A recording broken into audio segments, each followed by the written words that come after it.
For thousands of years, Zen Buddhism has offered a pathway to inner peace that does not require complexity or struggle. Tonight, we will explore this ancient wisdom through stories that have brought peace to people across generations. Before we begin, feel free to share what time it is and where you're listening from. What makes these teachings powerful is their simplicity. The Buddhist path teaches us that peace is not something we must create or achieve. It is something we uncover. As you listen tonight, there is nothing to force or figure out. These stories work best when received with a relaxed, open mind. This wisdom cannot be grasped through effort alone. All you need to do is listen. Let the words find their way to wherever they need to go within you. Allow your body to settle now. Notice the surface beneath you supporting your weight. Feel your breathing. Find its natural rhythm, slower and deeper with each moment. Relax. Take a slow, deep breath.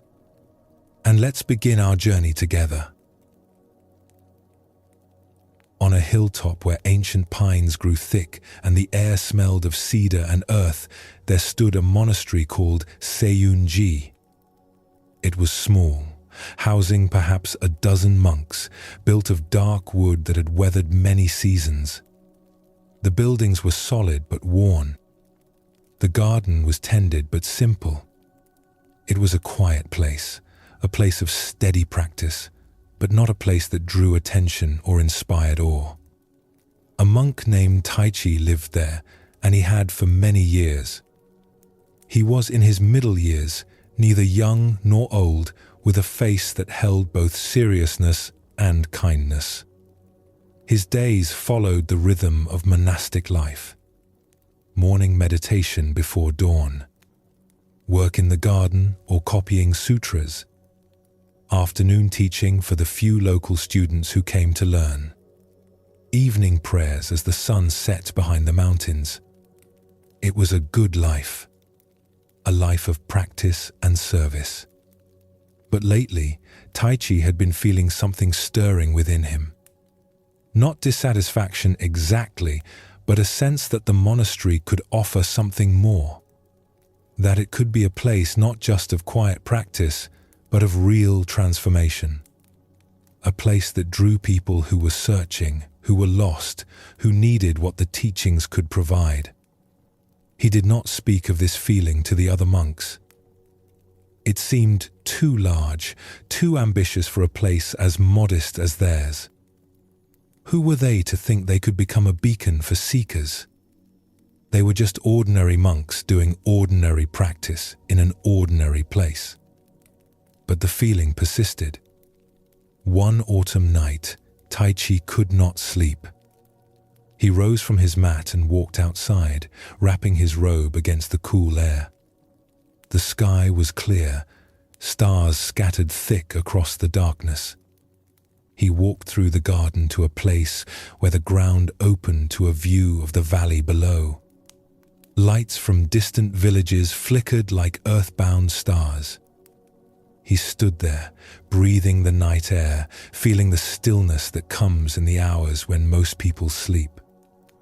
And as he watched the sky, a streak of light appeared. A shooting star, brilliant and brief, drawing a line of fire across the darkness before vanishing. Taichi's breath caught. In that moment, something crystallized in him. The vague feeling that had been stirring became clear intention. He closed his eyes and spoke silently to himself, to the universe, to whatever forces shape the unfolding of things. Let this place become a light for those in darkness. Let Seiyun-ji be a refuge for lost souls, a place where true wisdom can be found and shared. Let us be worthy of those who need what we can offer.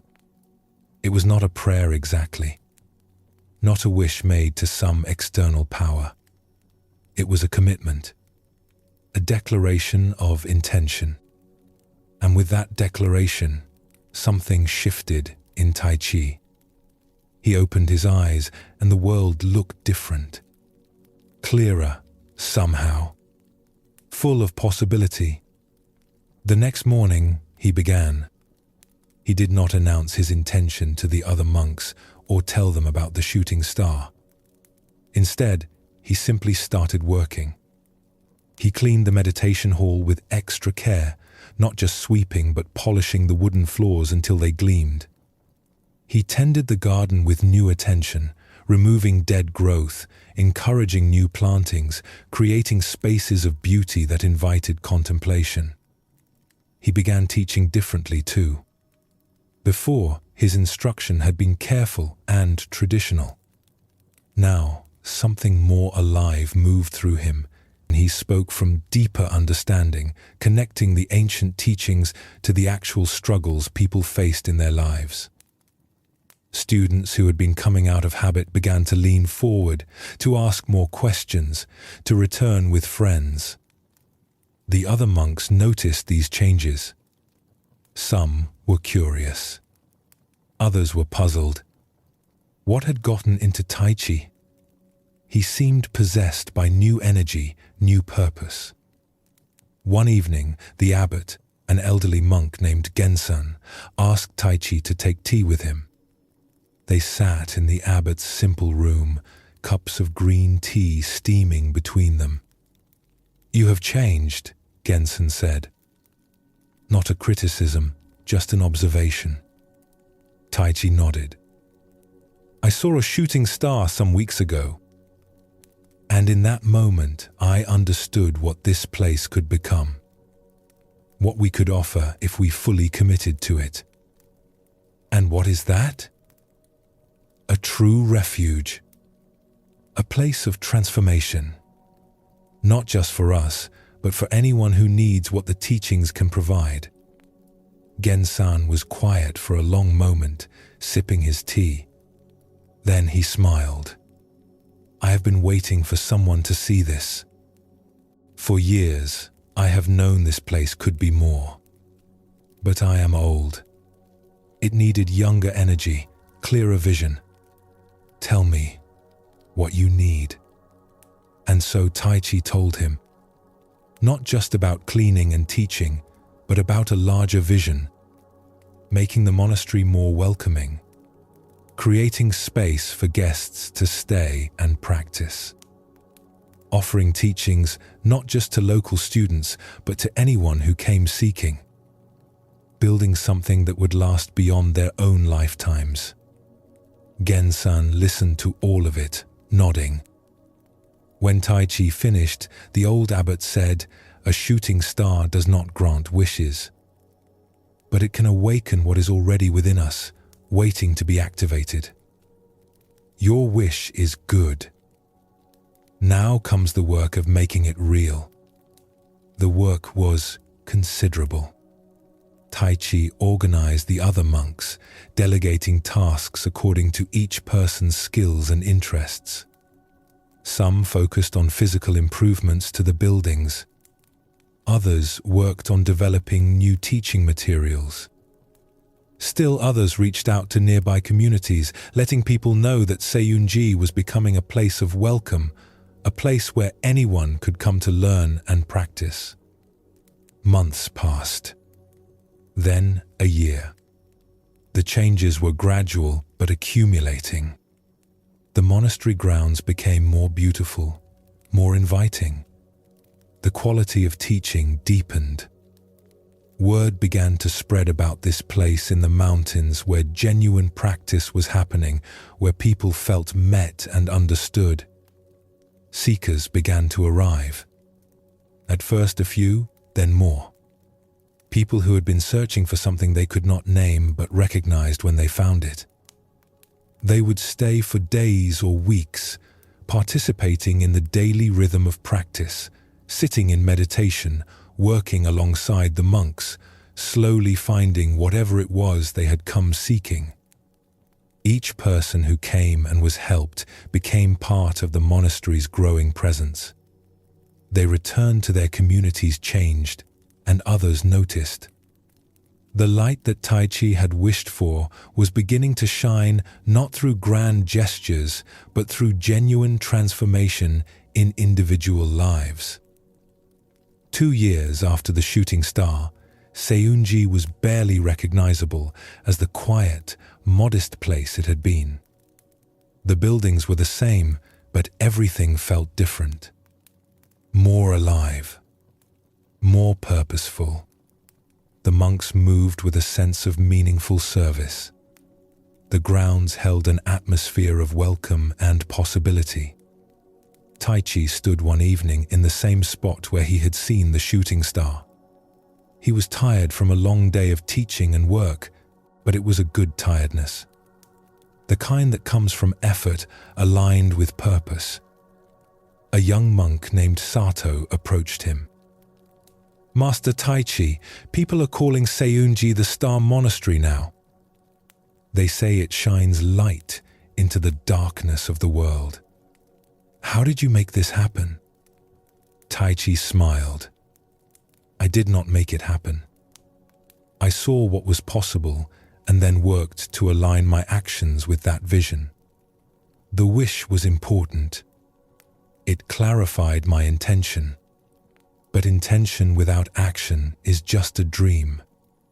It was the daily work, the sustained effort, the commitment to the vision even when progress seemed slow that made the difference."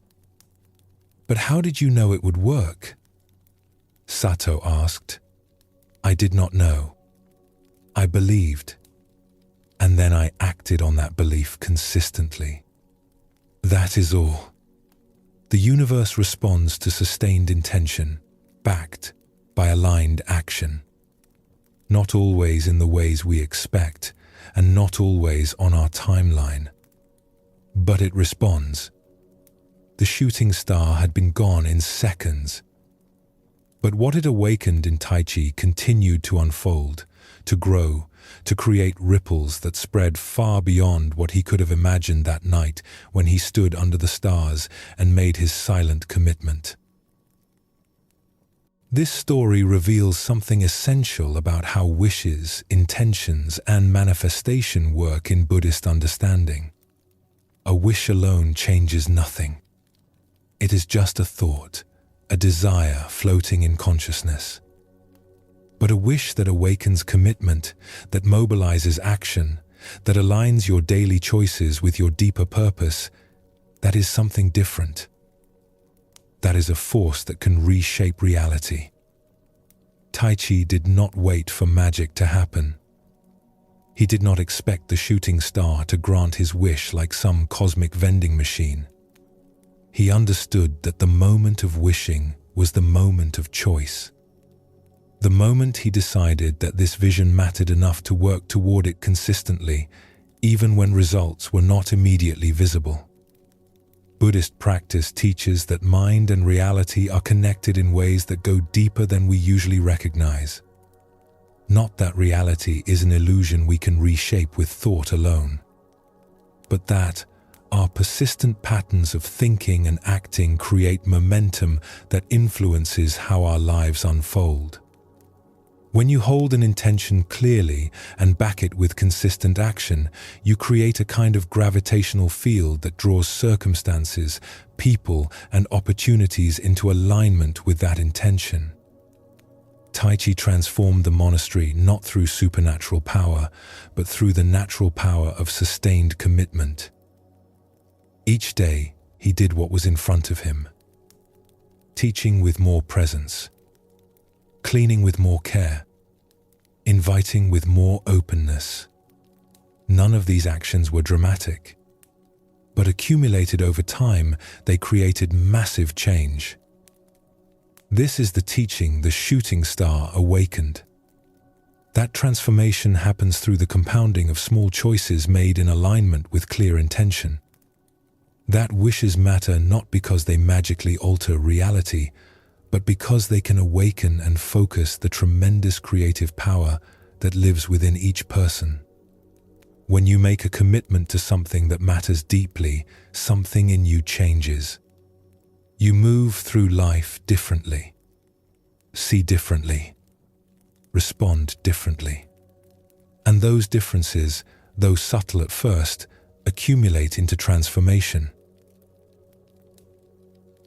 In the far north, where winter came early and stayed late, where snow covered the high peaks year-round and the air was thin and sharp, there rose a mountain that dominated the landscape. The people who lived in its shadow called it Kazeyama, Wind Mountain, for the fierce winds that scoured its upper slopes. For generations, the peak had been considered unreachable. Many had tried. None had succeeded. The mountain was too steep, too exposed, too defended by weather and altitude. Stories were told of strong climbers who had attempted it and returned defeated, or worse, did not return at all. Over time, the mountain became more myth than geography. A symbol of the impossible. A reminder of human limitation. In a monastery at the base of Kazeyama lived a monk named Yuki. She was strong and quiet, known for her endurance in long meditation sessions and her skill in the physical work of monastic life. She had lived in the shadow of Kazeyama for 5 years, and every day she saw the peak, white and distant, untouched. Something about that untouched summit called to her. Not because she wanted to conquer it or prove herself, but because the mountain's impossibility felt like a question the universe was asking. Are you willing to attempt what seems beyond reach? Are you willing to fail in pursuit of something that matters? She began preparing. Not announcing her intention, just quietly building strength and learning what she could about the mountain. She studied the accounts of previous attempts. She trained her body, climbing smaller peaks nearby, learning to read weather, to move efficiently on steep terrain, to manage the thin air of altitude. The other monks noticed her training but said nothing. Yuki had always been someone who kept her own counsel. If she was preparing for something, she would reveal it when the time was right. A year into her preparation, during the spring when the weather was most stable, Yuki announced her intention. She would attempt Kazeyama. The response was immediate and unanimous. The other monks tried to dissuade her. The mountain had never been climbed. Attempting it was foolish, dangerous, potentially fatal. Why risk her life for something impossible? But Yuki was unmoved. I understand the risk, she said calmly. I have prepared as well as I can. But I will not live my whole life looking at that peak and wondering if it could be reached. I would rather try and fail than never try at all. The abbot, a man who had known Yuki since she first arrived at the monastery, studied her face. He saw determination, but also clarity. This was not recklessness. This was considered choice made with full awareness. Then go with our blessing, he said, and return to us safely. Yuki set out 3 days later. She carried minimal supplies. Food for several days. Water. Rope. Simple tools for the climb. Everything she needed and nothing she did not. The lower slopes were manageable, steep, but with good footing. She climbed steadily, her breathing controlled, her mind calm. By evening of the first day, she had reached the tree line, where vegetation gave way to bare rock and ice. She made camp in a protected spot, ate a simple meal, and slept as the wind sang above her. The second day brought her into the realm of the mountain proper. Here, the slopes steepened dramatically. Every step required attention. The air grew thinner, each breath delivering less oxygen. Her progress slowed. But she continued, moving with care, testing each handhold, each foothold, before committing her weight. By midday, she reached a cliff face that required actual climbing. She studied it for a long time, tracing possible routes with her eyes. Then she began, fingers finding small edges, feet pressing into tiny ledges. Moving upward inch by inch, her entire being focused on this single task. This exact movement. This precise placement of hand and foot. The climb up the cliff face took hours. When she finally pulled herself over the top, her arms were shaking with fatigue. But she was through. She had passed what had turned back many previous climbers. She made camp again, this time with less protection from the wind. It howled through the night, shaking her small shelter. She slept fitfully, waking often to check that everything was secure. The third day, she entered the summit zone. Here, the mountain showed its true nature. The wind was a physical force, strong enough to knock her off balance if she was not careful. The cold bit through her layers. The altitude made every movement an effort. Her body screamed at her to stop, to turn back, to descend to where breathing was easier and warmth was possible. But Yuki kept moving. Not through denial of the difficulty, but through acceptance of it. Yes, this is hard. Yes, my body hurts. Yes, I am afraid. And still, I continue. This is what is required. This is what I chose. She thought about the monastery below. About her fellow monks who believed she was attempting the impossible. She thought about all the people who had looked at this mountain and decided it could not be done. She understood their reasoning. The mountain was objectively difficult, objectively dangerous. But impossible? That was an interpretation, not a fact. Late in the afternoon of the third day, after hours of the slowest, most careful climbing of her life, Yuki took a final step onto level ground. She looked around, confused for a moment. There was nowhere left to go up. She had reached the summit.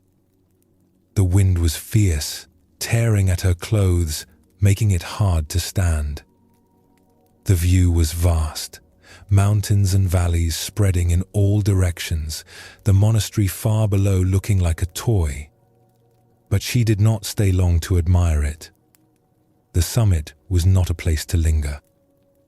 She marked it with a small cairn of stones, a simple gesture to show she had been there, and began the descent.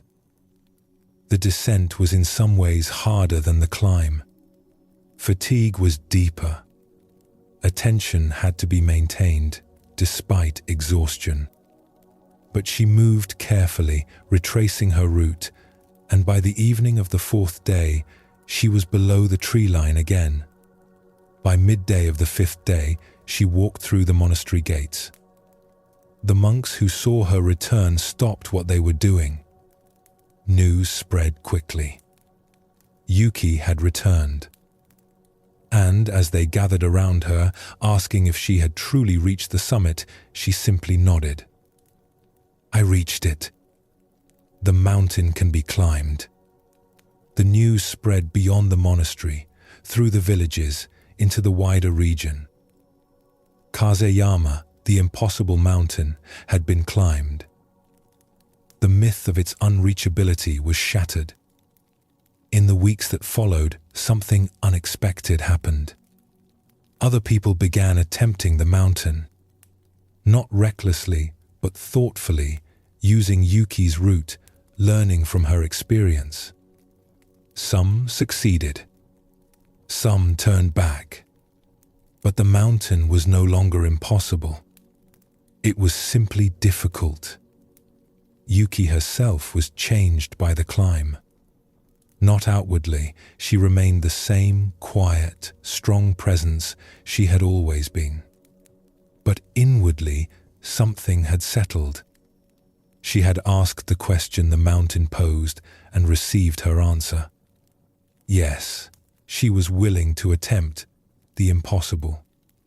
Yes, she could persist through difficulty. Yes, she had resources within her she had not fully known before.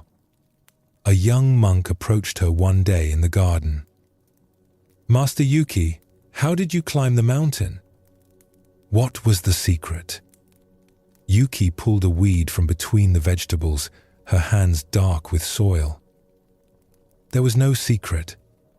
I decided the summit was possible. Then I took the first step. Then the next step. I kept taking steps until there were no more steps to take. That is all. But you could have died. Were you not afraid? I was afraid, Yuki said simply.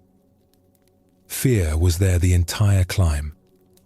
But I did not let fear make the decision. I acknowledged it, respected the real dangers it pointed to, and continued anyway. Fear is not wrong. It is information. But it is not the only information. She stood, brushing soil from her hands. The mountain taught me that impossible is often just untested. That we limit ourselves not by our actual capacity, but by our beliefs about our capacity. And that the greatest barriers we face are frequently the ones we construct in our own minds. The story of Yuki and Kazeyama speaks to something profound about human potential and the nature of limitations. Many of the boundaries we experience are not external facts, but internal beliefs. We decide something is impossible, and that decision shapes our reality more powerfully than the objective difficulty of the thing itself. Yuki did not deny the mountain's difficulty. She prepared carefully. She respected the real dangers. But she did not accept that it was impossible simply because it had not been done before. She distinguished between actual impossibility and untested difficulty. And in that distinction lies freedom. Buddhist teaching points to how much of our experience is shaped by mind. Not that external reality does not exist, but that our interpretation of reality creates the world we actually live in. Two people can face the same challenge and experience it completely differently based on the stories they tell about it. One person's impossible is another person's difficult but doable. Yuki's climb changed not just her own understanding, but the understanding of everyone who heard about it. The mountain did not change. It was exactly as steep, as high, as dangerous as it had always been. But once someone climbed it, everyone's relationship with it transformed. The impossible became difficult. The unreachable became distant, but reachable. This is the power of what Buddhism calls right view. Seeing clearly what is actually true rather than what we assume to be true. Assumptions limit us. Clear seeing reveals possibility. When you examine your own life, how many impossibilities are actually untested assumptions? How many limitations are inherited beliefs rather than actual boundaries? Yuki's perseverance through difficulty is also instructive. She did not climb in a state of constant enthusiasm. She climbed through fatigue, pain, fear, doubt. But she did not let those experiences stop her. She acknowledged them and continued. This is different from denying difficulty or pretending it does not hurt. It is meeting difficulty with clear awareness and choosing to persist anyway.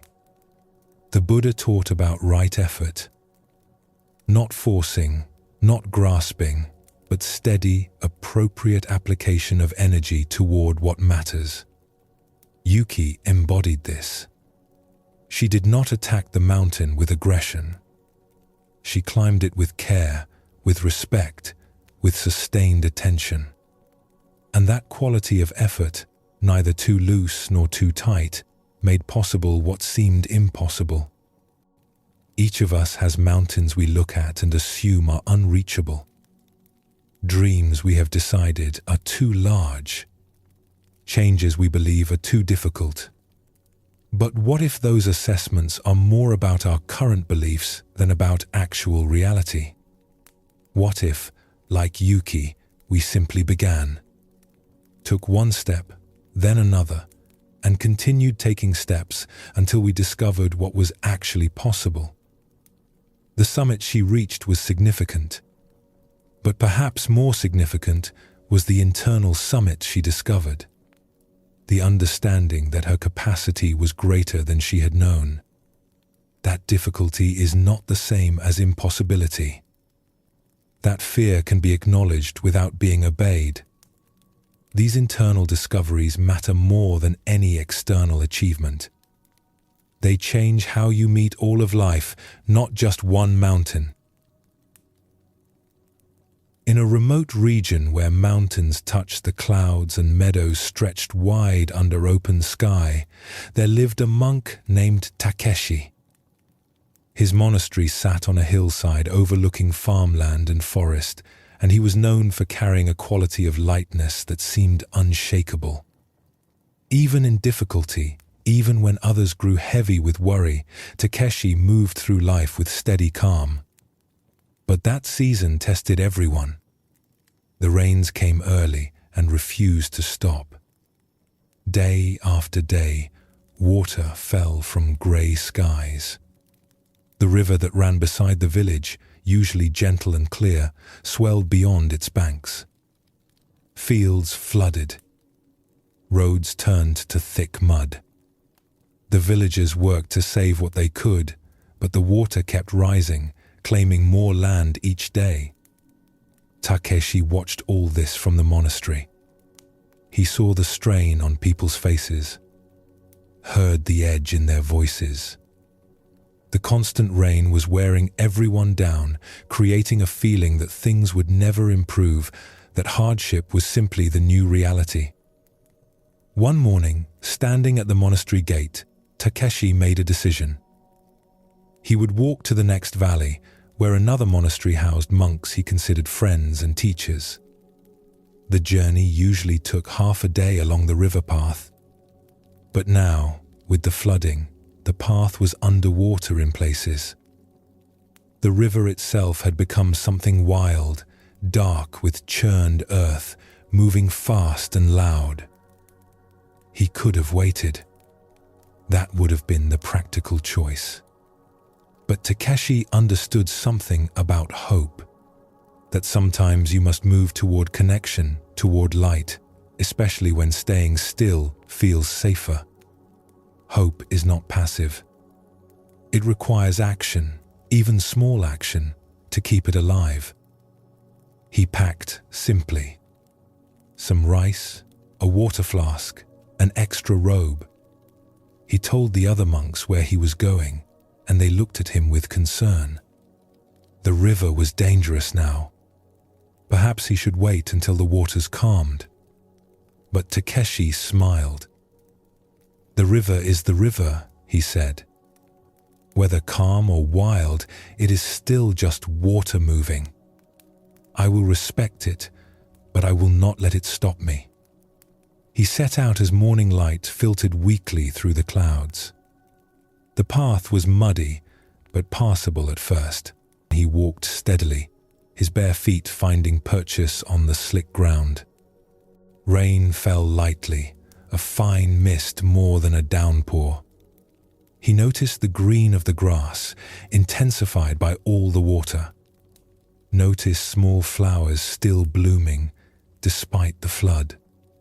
Life persisting. As he walked, his mind stayed present. He did not think ahead to difficulties he might face. Did not replay worries from the village. He was simply here, walking, breathing, placing one foot in front of the other.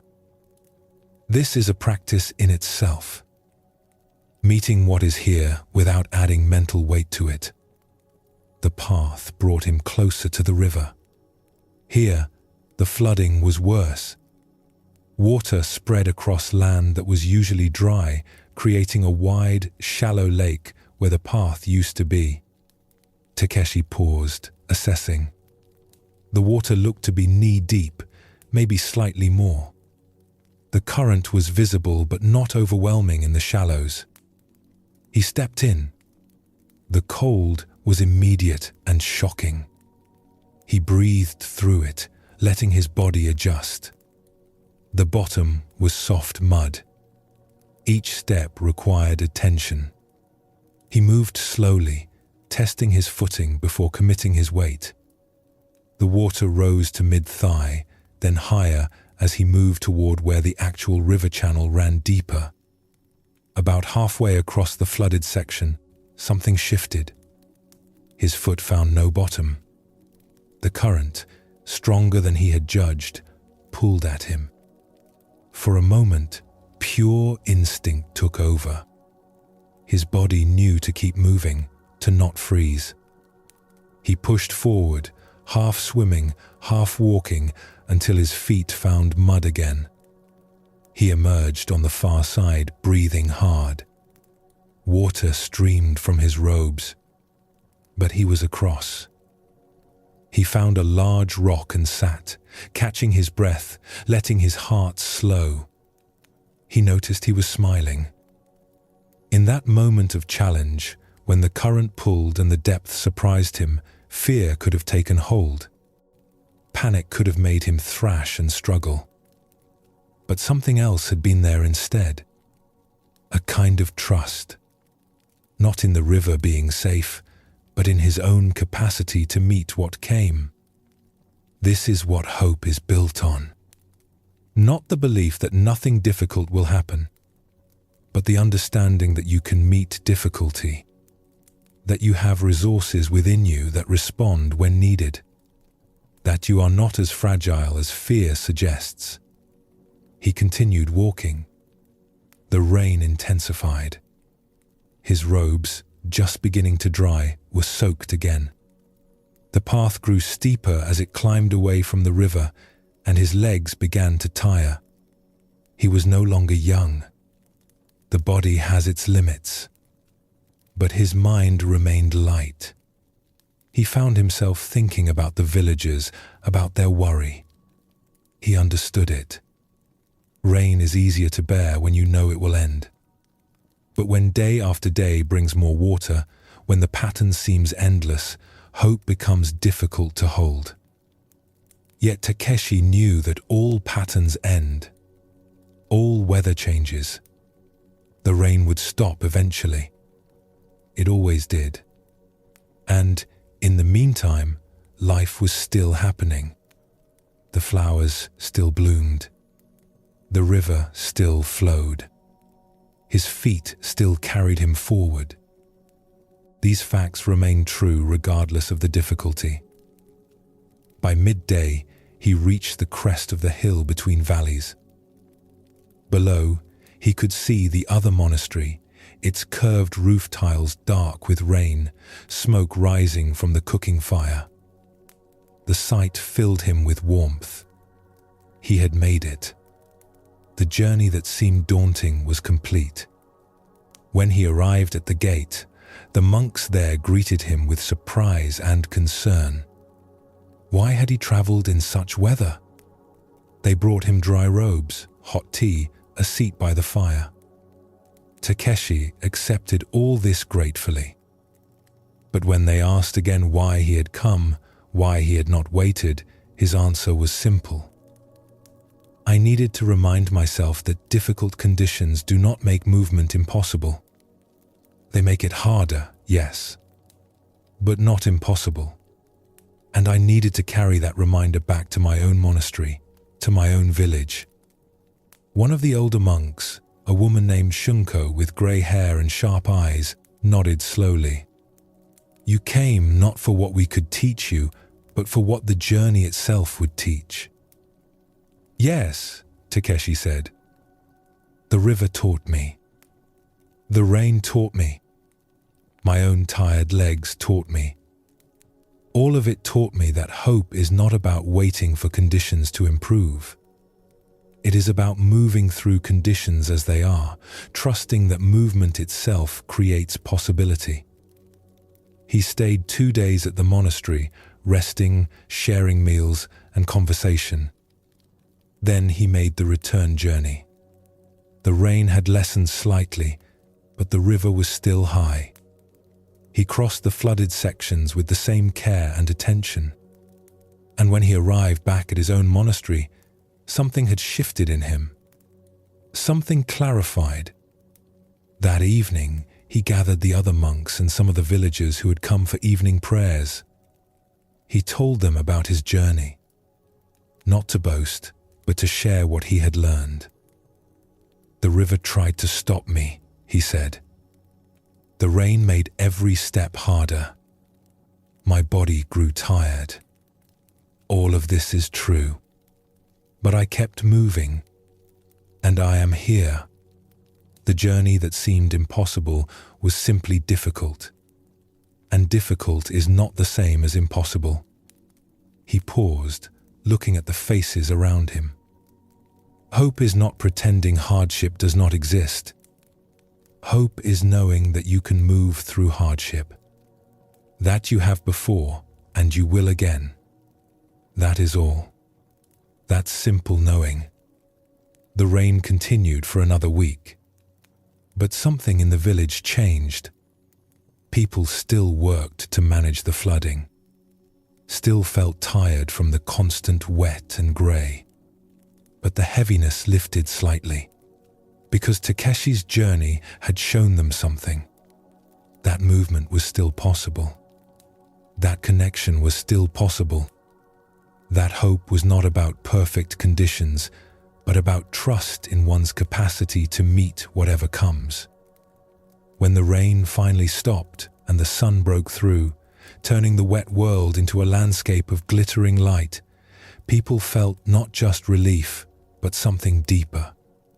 Gratitude. Not just for the sun, but for having moved through the rain without losing themselves to despair.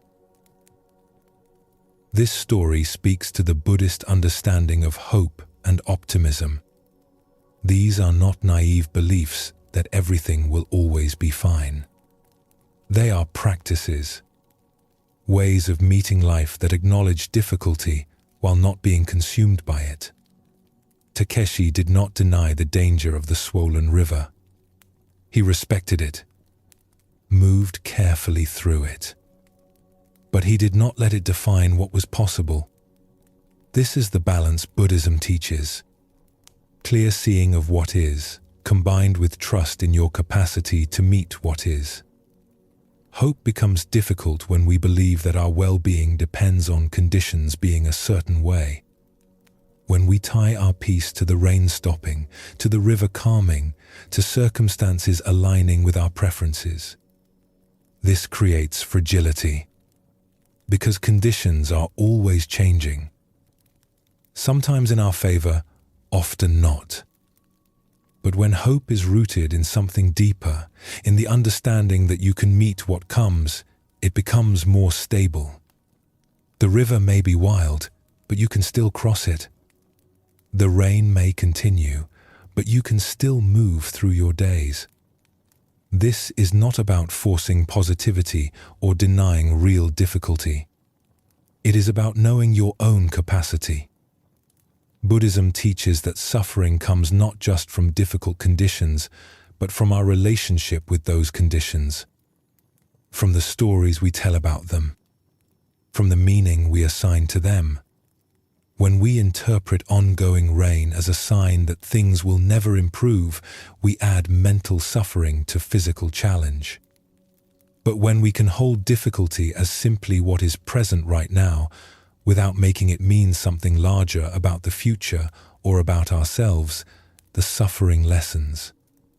The difficulty remains, but we are not overwhelmed by it. Takeshi's journey was an act of practice. He did not need to go to the other monastery. He chose to go as a way of training his own mind, of proving to himself that movement was still possible. And in doing so, he created something that benefited not just himself, but his whole community. This is how hope works. It spreads. One person moving through difficulty with steady presence gives others permission to do the same. It shows that it can be done. And that showing matters more than 1,000 words of encouragement. In a town where stone streets wound between workshops and houses, where the smell of wood smoke mixed with the sweet scent of blooming trees, there lived a monk named Ren. He was not attached to any large monastery, but instead kept a small garden behind a modest dwelling at the edge of town. People knew him mostly for this garden, which seemed to thrive in ways that defied explanation. The region was known for its harsh growing conditions. The soil was rocky and poor. Summer brought intense heat and little rain. Winter winds could strip leaves from branches in a single night.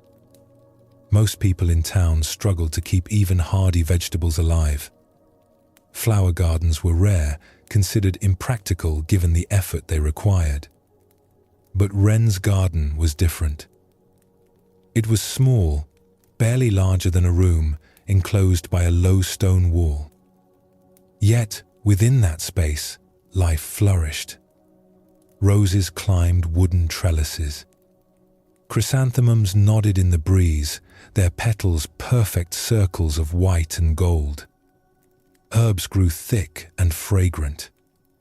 Even in the dead of winter, something was always blooming, some small flower holding color against the grey. The townspeople noticed, but did not understand. Some assumed Ren had special knowledge of plants. Others thought the soil in that particular spot must be unusually good. A few whispered that he used some kind of magic or blessing. The truth was simpler and more profound than any of these guesses. A young woman named May had recently moved to town.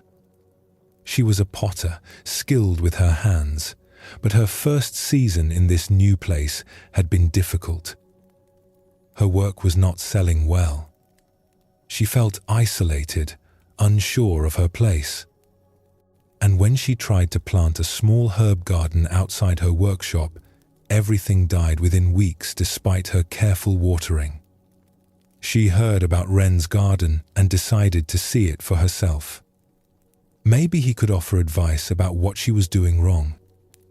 She found him one morning kneeling beside a bed of late-blooming asters.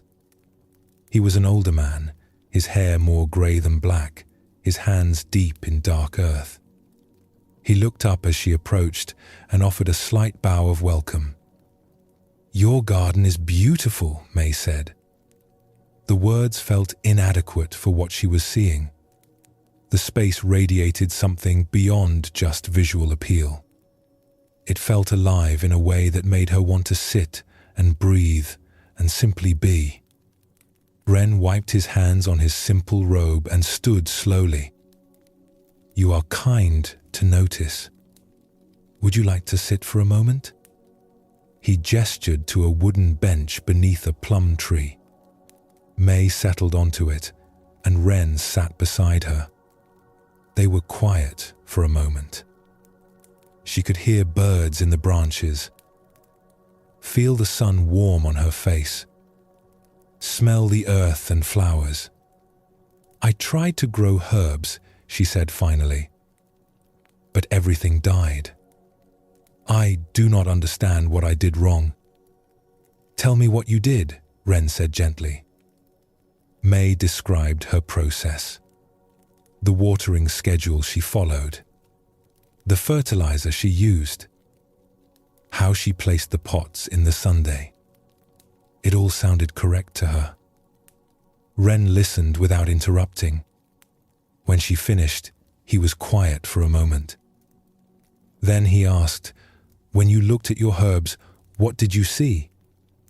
The question confused her. "I saw herbs. Small plants in pots. Did you see them as they were? Or did you see them through worry that they might die?" May started to answer, then stopped. She realized he was right. Every time she looked at the herbs, she had been checking for signs of failure. Yellowing leaves, drooping stems, evidence that she was doing something wrong. She had not actually seen the plants. She had seen her fear about the plants. "My garden grows," Ren said, "not because I have secret knowledge or special soil. It grows because of how I hold it in my mind. When I look at a plant, I see it fully. I notice what it needs. I respond to what is actually happening, not to what I fear might happen." He gestured toward the bed of asters he had been tending. "These flowers face challenges. Insects come. Weather turns harsh. Soil loses nutrients. All of this happens. But I do not carry those challenges in my mind when they are not present. When an insect appears, I address it. When rain is needed, I water. But I do not spend my days worrying about insects that have not come and drought that has not happened." May listened, something opening in her understanding. "Your mind is like this garden," Ren continued. "What you plant in it will grow. If you plant worry, you will harvest worry. If you plant attention, presence, care for what is actually here, you will harvest something different." He stood and walked to a section of the garden where small seedlings were just beginning to emerge from the soil. "These are new plantings. Delicate. They may not all survive. But I do not treat them as if they are already dead. I give them what they need and trust their nature to respond." Over the following weeks, May returned to Ren's garden often. Not just to learn about plants, but to learn about mind. She would sit on the bench and watch him work. She noticed that he moved without hurry, that he seemed to enjoy each small task. Pulling weeds was not a chore to rush through, but an opportunity to be close to the earth, to notice which plants needed more space, to maintain the garden's health. She began to understand. The garden was not separate from Ren's mind. It was an expression of it. Every plant reflected his quality of attention. Every thriving flower showed what was possible when care was given without anxiety, when attention was present without fear. She started a new garden at her workshop. This time, she approached it differently. When she planted seeds, she did not immediately worry about whether they would sprout. She simply made sure the conditions were right and then let them be. When she watered, she paid attention to what each plant actually needed, not to a rigid schedule. When a plant struggled, she addressed that specific challenge without deciding it meant she was a failure at gardening. The change was subtle but real.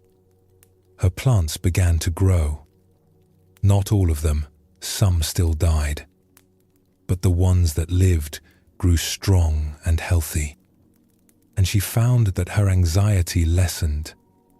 Not just about the garden, but about other things too. Her pottery, her place in this new town, her life in general. One afternoon, several months after her first visit, May found Ren sitting on his bench. The garden was in full autumn glory, every shade of gold and orange and red represented in the changing leaves and late blooms. "I understand now," she said, settling beside him. "The garden is a teacher. It shows us how mind works. What we tend grows. What we ignore withers. And the quality of our attention matters more than almost anything else." Ren smiled. "Yes, the garden teaches freely to anyone willing to observe. And the teaching applies not just to plants, but to everything. Your thoughts, your emotions, your relationships, your work. All of it responds to the quality of attention you bring. A breeze moved through the garden, and May watched the flowers sway. Not fighting the wind, just moving with it. Returning to stillness when the wind passed. This too was teaching. This flexibility, this capacity to bend without breaking, this trust in natural cycles. "Thank you," she said quietly. "The teaching is not mine," Ren replied. "The garden offers it. I am only the gardener who tends it. And now you are learning to tend your own garden, both the one with plants and the one within your mind." The story of Ren's garden points to something central in Buddhist practice. The understanding that mind is like soil. What you plant in it determines what grows. This is not metaphor. It is direct observation of how consciousness works.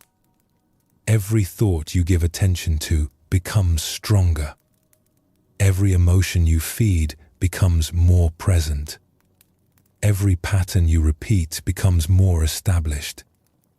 This happens automatically beneath conscious awareness, which is why gardens of the mind often grow wild. Weeds take over because we are not paying attention to what we are cultivating. Ren's practice was simple. He paid attention to what he was planting, both in his physical garden and in his mind. When worry arose, he noticed it but did not water it with more attention. When presence arose, when appreciation arose, when simple enjoyment of the work arose, he allowed those to grow. This is not about forcing positivity or suppressing difficult emotions. It is about recognizing that you have some agency in what you cultivate. A thought of worry arises. That is natural. But you can choose whether to elaborate on it, build stories around it, give it more energy. Or you can simply note it and return attention to what is actually here. This is what Buddhist practice cultivates. The capacity to see clearly, to meet what is actually happening rather than meeting your thoughts about what is happening. It sounds simple, but it requires training. Because the habit of meeting life through filters of fear, judgment, and story is deeply ingrained. The garden grows whether you watch it or not. But what it grows depends on what seeds are planted, what weeds are removed, what care is given. Your mind is the same. It is always active, always generating experience. But the quality of that experience depends on what you cultivate. Joy can be cultivated, not manufactured or forced, but cultivated. By giving attention to what brings aliveness, by noticing small beauties, by appreciating what works rather than fixating on what does not. This is not denial of difficulty. It is balance. Making sure that the whole garden is seen, not just the struggling sections. Ren's garden thrived in harsh conditions because he gave it what it needed without adding the burden of his worry. Your inner life can do the same. Not by eliminating challenges, but by meeting them without the extra weight of anxiety about them. Just clear seeing. Just appropriate response. Just this moment's care for this moment's need. In the foothills where autumn painted the maple trees in shades of crimson and gold, there lived a monk named Kenzo. His small temple sat at the edge of a farming village, a simple structure of weathered wood and stone that had sheltered monks for generations. Kenzo was known among the villagers not for grand sermons or elaborate ceremonies, but for the quiet way he moved through life, as if he carried some understanding that made even ordinary moments feel sacred. That particular autumn had been difficult for everyone. The summer rains had come late and then too heavy. Some crops had withered in the drought. Others had drowned in the floods that followed. The harvest was thin. Families who usually had plenty now worried about the coming winter. A heaviness had settled over the village, visible in the way people walked with their heads down, their shoulders curved inward, as if trying to make themselves smaller. Kenzo felt this collective sorrow. He saw it in the faces at the market, heard it in the shortened conversations. The village had always been a place of mutual support, of shared laughter and celebration. But hardship has a way of making people forget their own strength, forget what they carry within themselves. One morning, Kenzo decided to walk through the abandoned fields beyond the village. These were old lands, left fallow for years, where wildflowers now grew among the remnants of ancient furrows. The sun was just rising, painting the sky in soft pinks and oranges.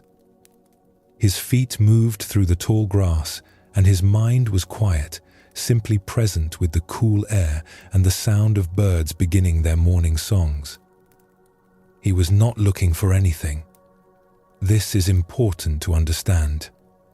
He was simply walking, simply being. But sometimes, when we are most present and least seeking, life offers us exactly what is needed. His foot caught on something beneath the grass. Not a rock, the resistance felt different. He knelt down, parting the vegetation with his hands. The earth there was soft, and as he brushed away the soil, something gleamed in the early light. Metal.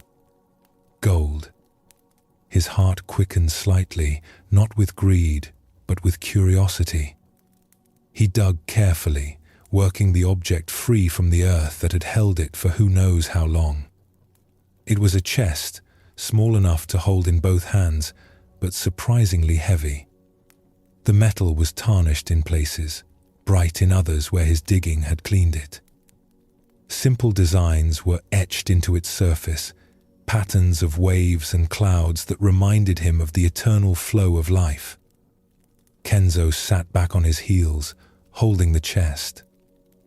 For a moment, he simply looked at it, feeling its weight, its solidity. Then, with steady hands, he opened the latch. The lid creaked as it lifted. Inside, catching and multiplying the morning light, was gold. Not coins exactly, but small pieces, nuggets, and fragments that filled the chest nearly to its brim. Mixed among them were gemstones, smooth river stones that had been polished until they shone like colored glass. Amber, jade, quartz. Each one different. Each one catching the light in its own way. Kenzo closed the lid slowly. He sat there in the field for a long time, the chest resting in his lap, his mind moving through layers of understanding. He thought about the villagers, about their forgotten strength, about how hardship can make us believe we are empty when we have never been anything but full.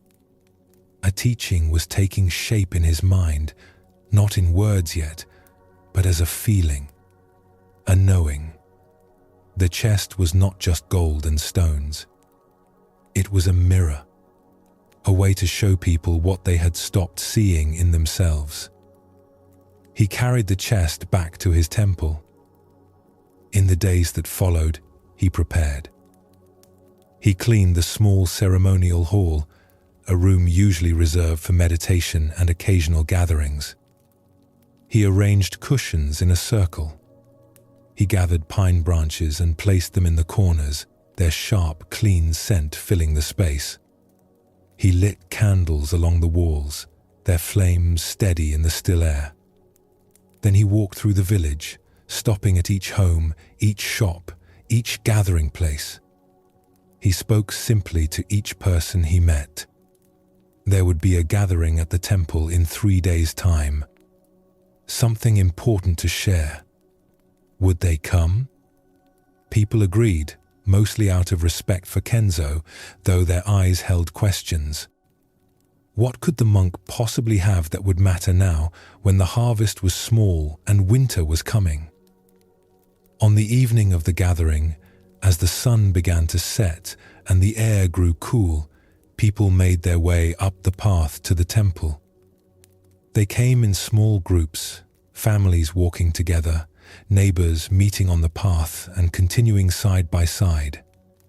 By the time the last light was fading from the sky, the ceremonial hall was full. People sat shoulder to shoulder on the cushions, their faces lit by candlelight, waiting.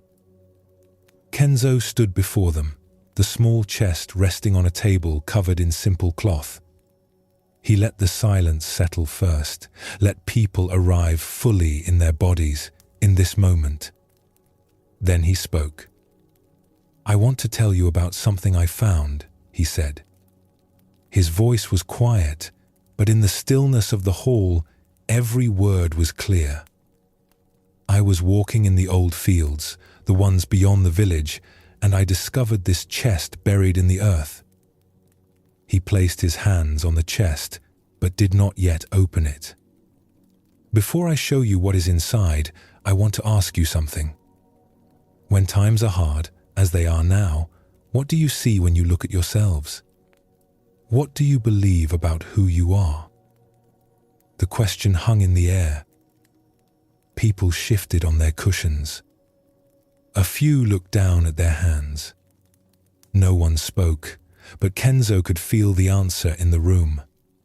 They saw lack, insufficiency, the feeling of not being enough to meet what life was asking of them. "This chest," Kenzo continued, "has been in the earth for a long time. Maybe generations. Maybe longer. Hidden. Forgotten. But it was there all along, waiting to be discovered." He paused, his eyes moving slowly across the faces before him. "Just as something precious has been waiting in each of you, hidden beneath worry and doubt, but never absent. Never gone." He opened the chest. The candlelight caught the gold and gemstones inside, and the hall filled with a soft, golden glow. People leaned forward, their eyes widening. Some gasped. Others simply stared. "This treasure," Kenzo said, "is not just mine because I found it. It belongs to all of us. It belongs to this village. But more than that, it is a symbol, a reminder." He reached into the chest and brought out a handful of the gemstones, letting them catch the light. "Each of you carries something like this inside.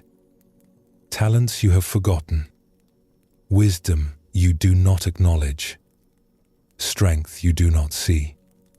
Kindness you offer without noticing its value." He began to move through the room, stopping before each person. To an old woman who had raised 6 children alone after her husband died young, he offered an amber stone, warm and honey-colored. "For your endurance," he said quietly, placing it in her weathered palm. To a young man who worked 2 jobs to support his aging parents, he gave a piece of dark jade. "For your devotion." To a mother who tended not just her own children but any child who needed a meal or a kind word, he offered clear quartz. "For your generous heart." One by one, he moved through the room. Each person received a stone, and with it, a recognition of something specific they carried, something valuable they had stopped seeing in themselves. Some people's eyes filled with tears. Others held their stones and stared at them in wonder, as if seeing themselves clearly for the first time in months. When everyone had received a stone, Kenzo returned to the front of the hall. "Carry these with you," he said. "Not because they are valuable as objects, but because they are reminders. When you feel empty or insufficient, hold your stone. Remember that you are the field where treasure has always been buried. You are the chest that holds what is precious. You always have been. The gathering ended quietly. People filed out into the night, but something had shifted. They walked differently, held themselves differently. In the days and weeks that followed, the village began to change. Not the external circumstances, those remained challenging. But the way people met those circumstances transformed. They helped each other more freely, shared what they had without the fear that there would not be enough, remembered their own capacity, their own worth. And Kenzo, watching this transformation, understood something the Buddha had taught long ago, that all beings possess intrinsic worth, that this worth is not created by achievement or destroyed by failure. It simply is, like the treasure in the field, waiting to be recognized. The teaching in this story touches something central to Buddhist understanding. The recognition that your worth is not something you must earn or prove. It exists independent of your circumstances, your achievements, your failures. This is not mere philosophy. It is a truth about the nature of what you are. Think about how much energy we spend trying to become worthy, trying to be good enough, successful enough, kind enough, wise enough. We treat worth as a destination, something we might reach if we just work hard enough, improve enough, fix enough of our flaws. But this is like Kenzo's villagers believing they were empty because times were hard. The hardship did not create their emptiness. Their emptiness was an illusion, a forgetting of what they had always carried. Buddhism teaches that you are already whole, already complete. Not in the sense that you cannot grow or learn or change, but in the sense that your fundamental nature, your Buddha nature, as it is sometimes called, is not lacking anything. It is not waiting to be perfected. It is perfect in its essence, even while your human life unfolds with all its messiness and challenge. Kenzo did not create worth in the villagers by giving them stones. He revealed what was already there. He held up a mirror, and in that reflection, people remembered something they had forgotten. This is what good teaching does. It does not add to you. It removes the obscurations that prevent you from seeing what you already are. When you touch this understanding, even briefly, something relaxes. The constant striving to prove yourself, to earn your place, to justify your existence. All of that can soften. Not because you become passive or stop engaging with life, but because you engage from a different place. From knowing rather than from fear. From fullness rather than from lack. This is the treasure in the field. Not something you must seek or create. Something you must simply remember again and again each time you forget. There was a village nestled in a wide valley between two ranges of green hills. A stream ran through the center of this valley, clear and cold, fed by mountain springs. The land was fertile. The people were hard-working. But for all their effort, for all their longing, something felt out of reach. The villagers would stand at the edge of the valley and look across to the far hillside where wildflowers bloomed and old-growth forest climbed toward the peaks. That side of the valley felt different somehow, full of possibility, as if the life they wanted was over there, just out of reach, separated by the distance they could see but could not easily cross. A monk named Renzo noticed this. He had come to the valley some years before, drawn by its beauty and quiet. He had built a small meditation hut on the near side of the valley, and he spent his days in practice and in observation. He watched the villagers at their work, at their rest, in their conversations at the market and the well. What he noticed was a kind of yearning, a belief that fulfillment was somewhere else. Somewhere they were not. The farmers wanted to be merchants. The merchants wanted to be scholars. The scholars wanted to be farmers. Everyone seemed to be gazing across some inner valley, convinced that the life they wanted was on the other side of a distance they could not cross. One evening, as Renzo sat outside his hut, watching the sun set over the far hillside, an idea came to him. Not a thought exactly, but a vision. He saw a bridge. Not a small footbridge, but a real structure, something substantial and beautiful, spanning the valley from one side to the other. A bridge that would connect where people were with where they believed they wanted to be. But more than that, he saw what the bridge could represent. The way positive thinking could span the distance between present reality and desired future. The way intention, backed by action, could make possible what seemed impossible. The vision filled him with energy, with purpose. He smiled in the fading light, already imagining the structure taking shape. The next morning, Renzo walked into the village and began talking with people about his idea. Most thought he was being impractical. Build a bridge across the valley. The distance was significant. The work would be enormous. They were farmers and merchants and craftspeople, not engineers or builders.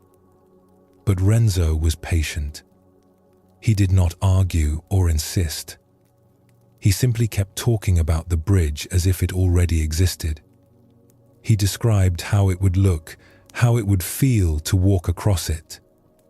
He spoke about the connection it would create, the way it would transform their relationship with the valley and with possibility itself. Something in his certainty was infectious. One person began to listen differently. Then another. A farmer who was skilled with wood said he could source timber. A merchant who had traveled widely said he had seen bridges in other places and could sketch some designs. A woman who organized the village festivals said she could coordinate work schedules so people could contribute without neglecting their own responsibilities. What had seemed impossible began to feel possible. Not easy, but possible. And in Buddhist understanding, this shift in perception is where transformation begins. Not in changing external reality, but in changing how we hold that reality in our minds. The work began. Every morning, before the heat of the day, people would gather at the valley's edge. They cleared ground for the bridge's foundation. They cut and shaped timber. They dug post holes deep into the earth. The work was hard. Some days, progress was so small it seemed invisible. But Renzo was always there, working alongside everyone else, his presence a steady reminder that the bridge was not just possible, but inevitable, as long as they continued to move toward it. Months passed. The bridge began to take shape. Posts became supports. Supports received crossbeams. Crossbeams became a deck. And then, one day, Renzo suggested something unusual. He proposed covering the bridge's railings with thin sheets of hammered brass that would catch the sunlight and glow like gold. Some people thought this was excessive. The bridge would be functional without it. Why add something decorative? But Renzo explained that the gold was not just decoration. It was a symbol.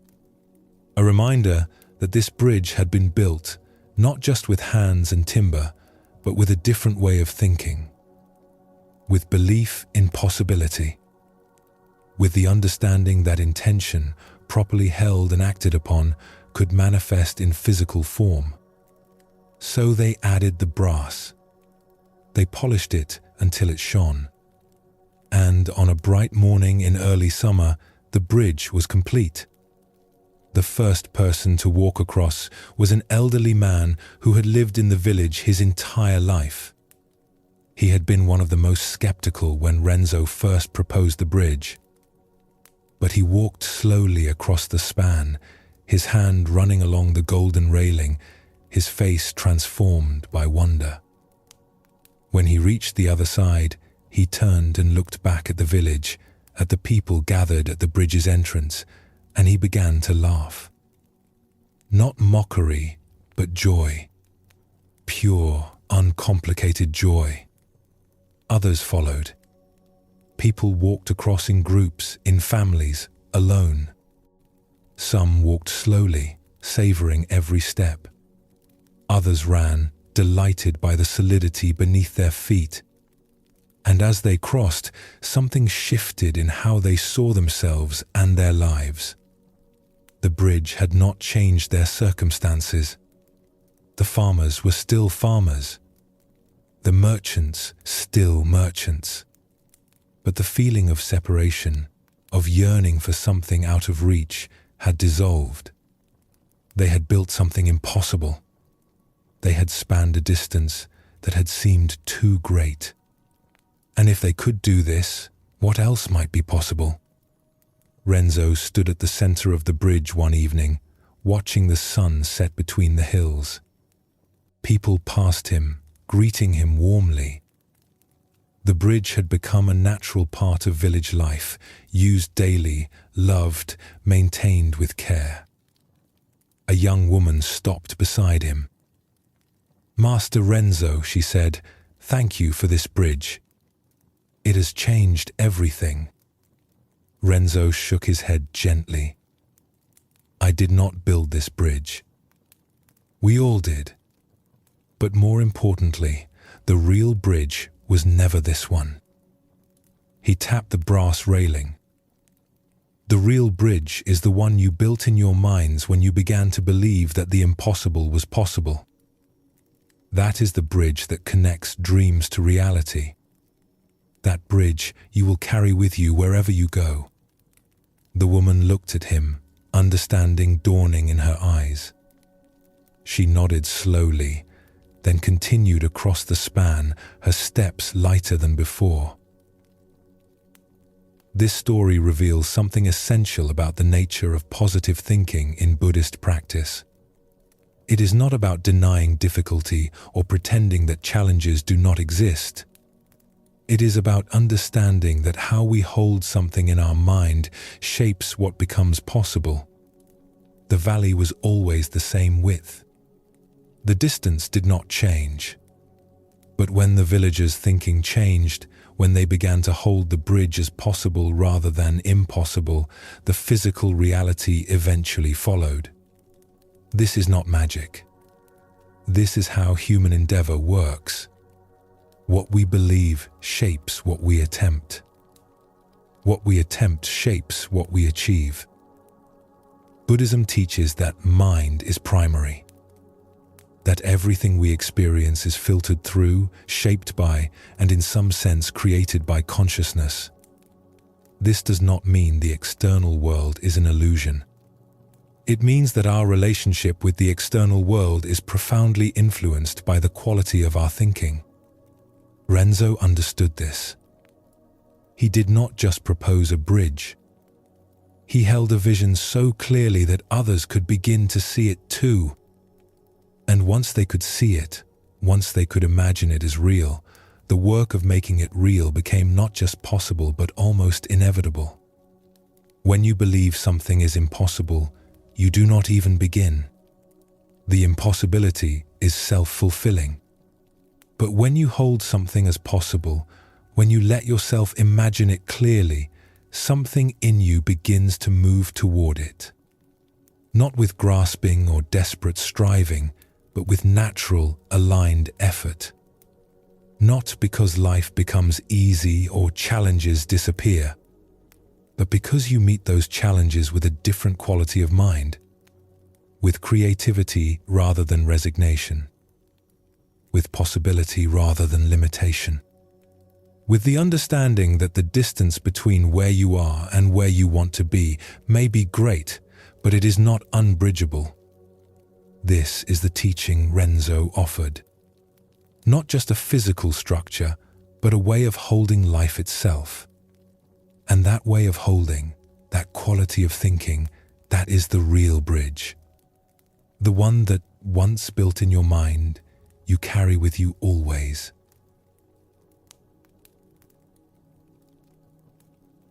In a region where granite cliffs rose steep from pine forests, where winter lasted long and the wind carried the smell of snow even in summer, there was a cave known throughout the surrounding villages. It opened in the side of a mountain like a great mouth, dark and forbidding. The locals called it Yamiana, the dark hollow, and they avoided it. Stories had built up around the cave over generations. Some said it was endless, a tunnel into the heart of the mountain with no way through. Others claimed it was home to spirits that confused travelers, leading them in circles until they were lost forever. A few insisted that anyone who entered came out changed, touched by something they could not name. Whatever the truth, the cave had a reputation that kept most people away. A monk named Ishin lived in a small hermitage not far from the cave's entrance. He was in his later years, his beard streaked with grey, his body still strong but marked by decades of simple living. He had chosen this remote place specifically because of the cave. Not despite its reputation, but because of it. Ishin understood something about darkness that most people did not. That what we fear often holds what we most need to learn. That avoiding the difficult places means avoiding the places where real understanding lives. He had been observing the cave for months, studying its entrance, considering what it might teach. One autumn morning, cold and clear, Ishin decided the time had come. He prepared simply. A small candle made of beeswax, the kind that burns slow and steady. Flint and steel to relight it if needed. A walking stick. Nothing else. He did not need provisions because he did not plan to be inside long. This was not an expedition into the depths. It was a teaching, and teachings do not require elaborate preparation. He stood at the cave's mouth as the sun climbed higher, warming the rocks around the entrance. The darkness inside was absolute. Not the darkness of a moonless night where your eyes eventually adjust. This was deeper, the kind of darkness that exists where light has never reached. Ishin lit his candle. The small flame seemed fragile against all that darkness, a tiny point of warmth and light that could be extinguished by the slightest wind. He cupped his hand around it protectively and stepped forward into the cave. The temperature dropped immediately. The air smelled of stone and earth and deep time. His footsteps echoed softly. The circle of light from his candle reached perhaps 6 feet in any direction, creating a small sphere of visibility that moved with him. Beyond that sphere, darkness absolute. He walked slowly, placing each foot carefully on the uneven floor. The path sloped downward, not steeply, but noticeably. The walls narrowed, then widened, then narrowed again. Water dripped somewhere in the distance, the sound echoing strangely in the enclosed space. What struck Ishin most was how the darkness pressed in. It was not passive, not merely the absence of light. It felt present, attentive, waiting. His candle flame became the center of his world. Everything depended on that small point of brightness. He walked for what might have been 20 minutes or an hour. Time felt different in the cave, stretched and compressed simultaneously. The path twisted, turned, branched. He kept to what seemed like the main passage, leaving the smaller side tunnels unexplored. Then, without warning, his foot caught on a stone. He stumbled forward, catching himself against the wall with his free hand. But the candle, he could not protect it. The flame guttered, flickered, and went out. Darkness swallowed him completely.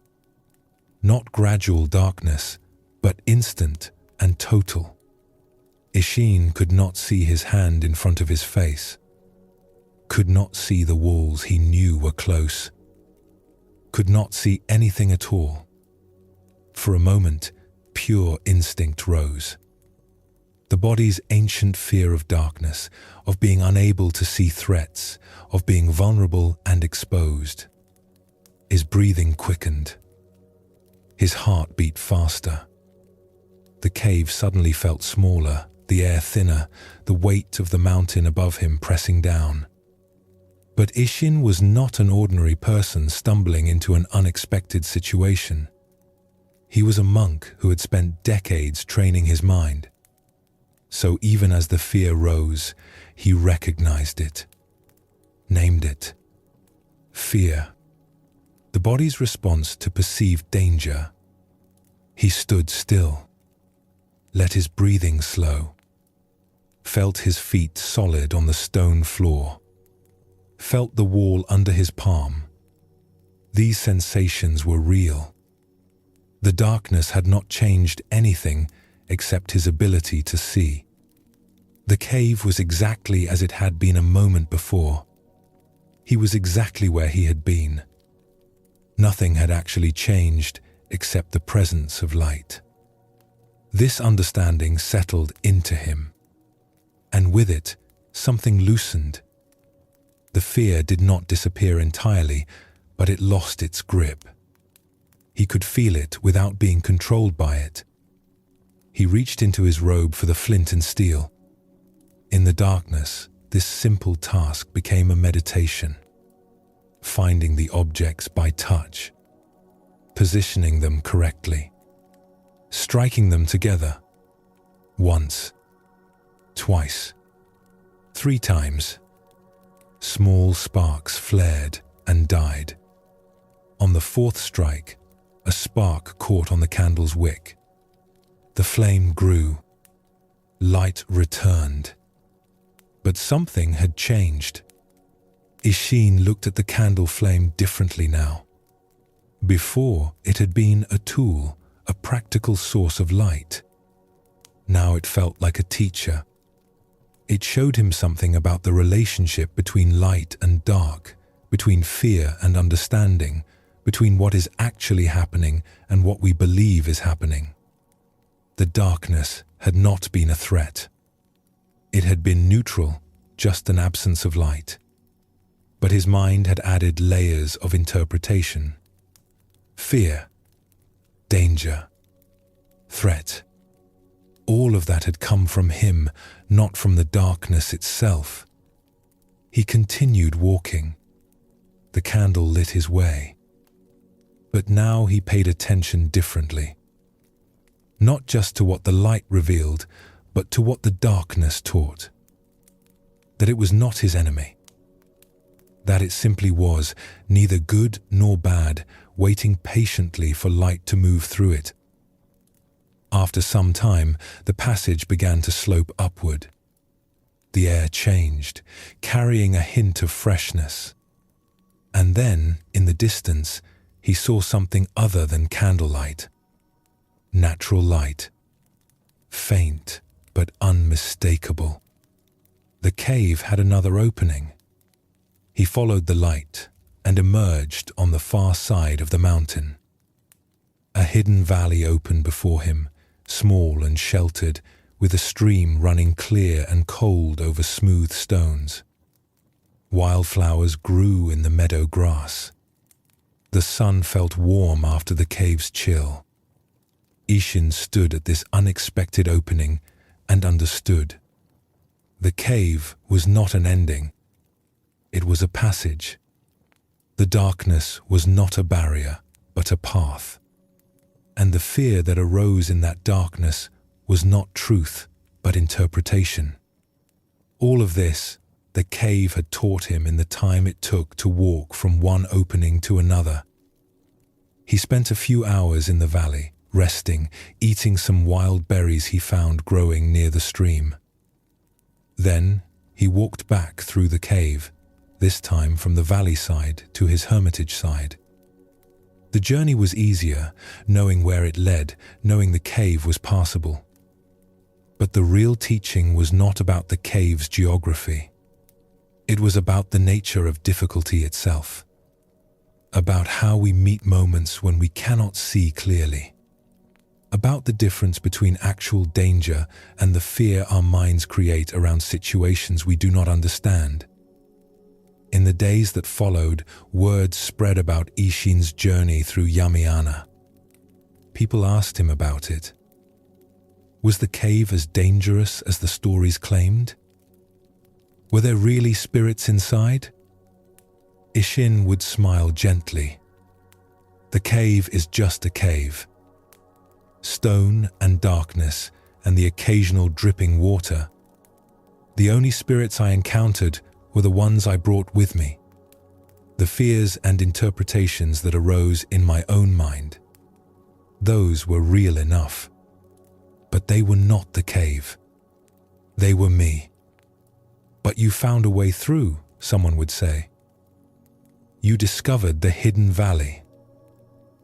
I discovered that darkness is only the absence of light, Ishin replied. And that even a small light is sufficient to guide you through. The valley was a gift, yes. But the real discovery was understanding that what seems like an ending is often a passage to something new. This story touches something fundamental in Zen Buddhist understanding. That most of our suffering comes not from our circumstances, but from how we interpret our circumstances. The darkness in the cave was neutral. It was Ishin's mind that added fear, that created the sense of threat and danger. And when he recognized this, when he saw clearly what was actually happening versus what his mind was adding, the suffering lessened even though the circumstances remained the same. Zen teaches that reality itself is neither good nor bad. It simply is. A cave is a cave. Darkness is the absence of light. These are just facts, just the way things are. But humans have a habit of layering interpretation onto bare facts. We tell stories about what things mean. We project our fears and hopes onto neutral situations. And then we respond to our interpretations as if they were reality itself. This creates unnecessary suffering. When Ishin's candle went out, the actual situation was simple. He was standing in a cave without light. That was all. But his mind immediately added danger, threat, being lost, being trapped. None of these interpretations were based on what was actually present. They were projections, stories about what might happen, fears about what could be. When we can see this clearly, when we can distinguish between what is actually here and what our mind is adding, a natural peace becomes possible. Not because circumstances become perfect. The cave was still dark, but because we stop fighting with reality. We stop adding extra layers of suffering to situations that are already challenging enough without our mental commentary. This is why Zen practice emphasizes direct seeing. Looking at what is actually present without filtering it through all our interpretations and stories. A sound is just a sound. A sensation is just a sensation. Darkness is just darkness. When we can experience this directly, much of what we thought was unbearable becomes simply what is happening right now.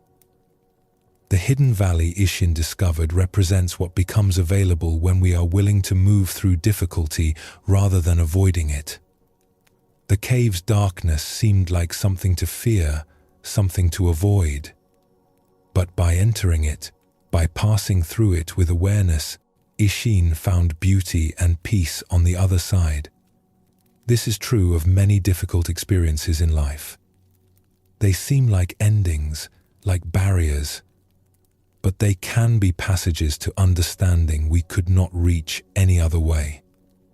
The peace that comes from this understanding is not about eliminating difficulty from life.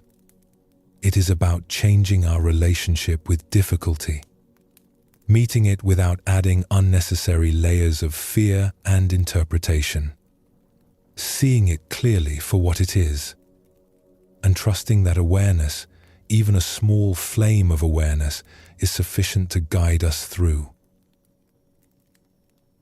In a mountain monastery where mist gathered in the valleys each morning and the sound of a bell marked the hours, there lived a monk named Fumio. He had been at this monastery for most of his adult life, and he was known for a particular daily practice that puzzled some of the younger monks. Each morning, before the first meditation session, Fumio would go to the stream that ran behind the monastery. There, he would use a simple ceramic cup to scoop water from the flowing current. Not a large cup, just an ordinary vessel that monks used for tea, glazed in pale green with a few simple brush strokes suggesting bamboo leaves. He would return to his room with this cup of water and place it on a small shelf near the window where morning light could reach it. Then he would sit on his cushion and simply look at the cup. Not in meditation exactly, though his posture was meditative. Not in prayer, though there was something reverent in his attention. He would simply observe the cup of water for a period of time that varied from a few minutes to half an hour. A young monk named Haruki had noticed this practice and was curious about it. He had asked other monks if they knew what Fumio was doing, but no one could explain it. Finally, Haruki gathered his courage and approached Fumio directly one afternoon when they were both working in the garden, pulling weeds from between the vegetables. "Fumio-san," Haruki began carefully, using the respectful form of address. "I hope you do not mind my asking, but I have noticed your morning practice with the cup of water. What is it you are observing?" Fumio continued his work for a moment, gently loosening the soil around a young plant. Then he sat back on his heels and smiled. "Ah, you have been watching. That is good. Attention is the beginning of understanding." He pulled another weed, examining its roots before adding it to the pile. "What I observe is perspective itself. Come tomorrow morning and I will show you." The next morning, Haruki rose early and found Fumio at the stream, filling his cup. Together they walked back to Fumio's small room. The older monk placed the cup on its shelf and gestured for Haruki to sit beside him. "Look at the cup," Fumio said quietly. "Tell me what you see." Haruki looked. "I see a cup. It is filled with water. About halfway, I would say." "Halfway," Fumio repeated. "So you see it as half full?" Haruki considered this. "Well, yes. Or half empty, depending on how you think about it." "Exactly," Fumio said, and there was something in his voice, a note of deeper meaning. "The cup has not changed. The amount of water has not changed. But already we have two different ways of seeing the same thing. Half full, half empty. Two perspectives. Two different experiences of the identical reality." He let this sit between them for a moment. The morning light was growing stronger, catching the water's surface, making it shimmer slightly. "When I fill the cup," Fumio continued, "I fill it halfway intentionally. Not because I am measuring precisely, but because I want to see both the water and the empty space above it. Both are there. Both are real. But which one do we give our attention to? Which one do we decide matters?" Haruki looked at the cup with new interest. He had thought it was just water in a cup. Now he was beginning to see it as something else. A teaching. A mirror. Most people, Fumio said, go through their entire lives looking at half-full cups and seeing only what is missing. They focus on the empty space. They think about what is not there rather than what is there. This habit of mind creates a kind of poverty that has nothing to do with actual circumstance. He shifted his weight on his cushion, settling more deeply. "I had a friend once, a man who lived in the village below. He had a beautiful home, a loving family, work that provided well for his needs. But he was always unhappy because his neighbor had a larger home. The neighbor's success seemed to diminish his own. He would look at his life and see only what he lacked compared to others." "What happened to him?" Haruki asked. "He spent his whole life feeling poor despite being rich in all the ways that actually matter. He never learned to see the fullness of his cup. He died an unhappy man, surrounded by blessings he never acknowledged." Fumio turned his attention back to the cup. "This is why I sit with this practice each morning. To train my mind to see the fullness as well as the emptiness. To recognize that both are present, and I have some choice about which one I emphasize." Over the following weeks, Haruki began joining Fumio for the morning practice. At first, it seemed simple to the point of being silly. Sitting and staring at a cup of water. What could this possibly teach? But gradually, Haruki began to notice things. Some mornings, he would look at the cup and his eyes would go immediately to the empty space, to what was not there. Other mornings, he would see the water first, clear and pure, catching the light. The cup itself never changed, but his perception of it shifted based on his state of mind. This was the teaching revealing itself. His mood, his worries, his hopes, all of these colored how he saw the cup. When he was feeling grateful and content, he saw fullness. When he was anxious or comparing himself to others, he saw emptiness. The cup became a mirror for his own mental state. One morning, after sitting with the cup for some time in silence, Haruki spoke. "I am beginning to understand. It is not really about the cup at all." Fumio smiled. "No. It is about the mind that observes the cup. About recognizing that we are always choosing where to place our attention, whether we realize it or not. And that choice shapes our entire experience of life." He picked up the cup, holding it carefully in both hands. Some people think positive thinking means lying to yourself. Pretending the empty space is not there. But that is not what this practice teaches. The empty space is there. It is real. I am not denying it or pretending it does not exist. He turned the cup, watching how the water moved. What I'm learning is to give equal attention to what is present. To see the whole picture, not just the part my habitual mind wants to focus on. And I am discovering that when I do this, when I truly see both the fullness and the emptiness, something shifts. Life becomes more balanced, more complete, more real. Haruki found that this practice began affecting how he saw everything. When he worked in the garden, he could choose to focus on the weeds that always grew back, or on the vegetables that thrived with care. Both were true. When he sat in meditation, he could focus on how restless his mind was, or on the moments of stillness that appeared between thoughts. Both existed. Life itself was like the half-full cup, always containing both presence and absence, fullness and emptiness, achievement and falling short. The question was not how to make the cup completely full. That was impossible. The question was how to hold the reality of the partially filled cup without letting the empty space define the whole experience. Months later, a group of visitors came to the monastery, seekers looking for teachings on finding peace and contentment. The abbot asked several monks to share their practices, and Fumio was among them.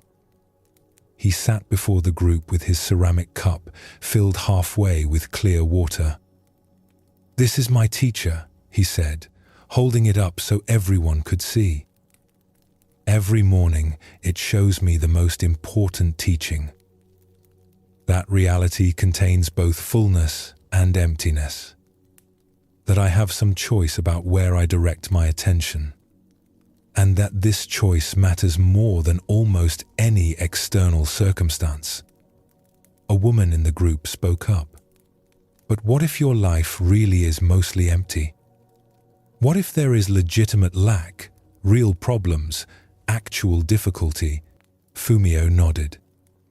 "Yes, this happens. Life can be truly difficult. There can be real loss, real hardship, real pain. I am not suggesting we deny this or pretend it is not happening." He looked at the cup in his hands. "But even in the hardest circumstances, there is usually some water in the cup. Maybe very little. Maybe just a few drops. But something." He paused, choosing his words carefully. "When we are in real difficulty, those few drops become even more important. Not because they eliminate the emptiness, but because they remind us that we are not completely without resources. There is still something to work with, even if it is small. The practice is not about creating false optimism. It is about seeing accurately. Seeing all of what is present, including the small things we might otherwise overlook because we are so focused on what is absent. This complete seeing, this is what creates the possibility of genuine peace." The teaching of the half-full cup goes deep into Zen understanding. In Zen, we talk about seeing things as they are, without the distortions our preferences and aversions create. This is harder than it sounds because the mind is constantly evaluating, judging, comparing. Constantly telling stories about whether what is present is good enough or lacking. The cup with water halfway up is a perfect mirror for human life. We are never completely empty and never completely full. There is always presence and absence existing together. Always some things going well and other things needing attention. Always both gifts and challenges. This is not a problem to solve. This is simply the nature of being alive. But the mind wants to make it a problem. It wants to focus on what is missing and make that mean something about our worth or our life's value. Or sometimes it goes the other direction, trying to focus only on the positive and denying any difficulty. Both approaches are distortions. Both miss the complete picture. Zen practice cultivates what might be called accurate seeing. Looking at the cup and seeing both the water and the space above it without making either one more important than the other. Both are there. Both are part of the reality of this moment. When we can hold both with equal attention, something balances in us. This balanced seeing naturally leads to peace. Not because circumstances become perfect, but because we stop fighting with reality. We stop demanding that the cup be completely full before we can appreciate the water that is present. We stop letting the empty space define our entire experience. The peace that comes from this is stable in a way that peace dependent on circumstances can never be. Because circumstances always change. Sometimes the cup is more full, sometimes less full. But when our peace comes from how we hold whatever is present, rather than from the specific amount present, that peace can persist through changing conditions. Fumio's daily practice was training in perspective, training the mind to see completely rather than selectively. This is what all Zen practice does in different ways. It trains us to be present with what actually is, rather than lost in our thoughts about what should be. When you look at your own life as a cup, what do you see? Are you seeing only the empty space? Only what is lacking or wrong or needing improvement? Or can you also see the water, the gifts and strengths and beauties that are already present? Both are there. Both are real. The question is where your attention habitually goes. This is not about forcing yourself to think positively or pretending problems do not exist. It is about widening your view to include the whole picture, about training your mind to notice what is present with the same energy you give to noticing what is absent. This simple shift in attention can change everything. The cup sits on the shelf, unchanged by our perception of it. But our experience of the cup, our experience of our life, our experience of this moment, all of this is profoundly shaped by where we place our attention. And that placement, that choice of focus, this is something we can learn to direct with awareness rather than letting it be controlled by habit. In a region where mountains rose in layers, each ridge visible beyond the last like waves frozen in stone, there grew a tree unlike any other in the forest. It was a cryptomeria, what some call Japanese cedar, and it had been growing for perhaps 300 years. Its trunk was massive, requiring several people linking hands to encircle it. The lowest branches began far above the ground, thick as a man's body, reaching out and up toward the sky. A monk named Osamu had discovered this tree during one of his long walking meditations through the forest. He was not attached to any particular monastery, but moved through the region, staying in hermitages and small temples, teaching when asked, mostly keeping to himself. When he found the great tree, something in him recognized it immediately. Not as just a tree, but as a possibility. He began visiting it regularly. Each time he would climb up into its branches, moving carefully but confidently. The bark was rough under his hands, providing good grip. The branches were sturdy, layered in ways that created natural platforms and perches. And high up, perhaps 40 feet from the ground, there was a place where several large branches met, forming a kind of bowl or cradle in the tree's architecture. Osamu began to see what could be built there. Not a house exactly, but a nest, a refuge, a place suspended between earth and sky where he could rest and practice, held by the tree's ancient strength. He started gathering materials. Fallen branches from the forest floor, straight and strong. Vines that could be woven and tied. Moss and leaves for cushioning. He carried these up into the tree, climb after careful climb, building his collection in the cradle of branches. The work took weeks. He would spend hours in the tree each day, weaving branches together, creating a platform first, then building up walls of woven twigs and vines. The structure had to be strong enough to support his weight, flexible enough to move with the tree in the wind, and sheltered enough to provide some protection from weather. People from the nearest village noticed his project. They would see him climbing the tree, see the structure taking shape high in the branches. Some thought he was mad. Why would a monk build a nest like a bird? What purpose could it serve? Others were simply curious, watching his progress with interest. One day, a farmer named Ichiro called up to him from the base of the tree. "Master Osamu, why do you build so high? Would not a simple shelter on the ground be easier and safer?"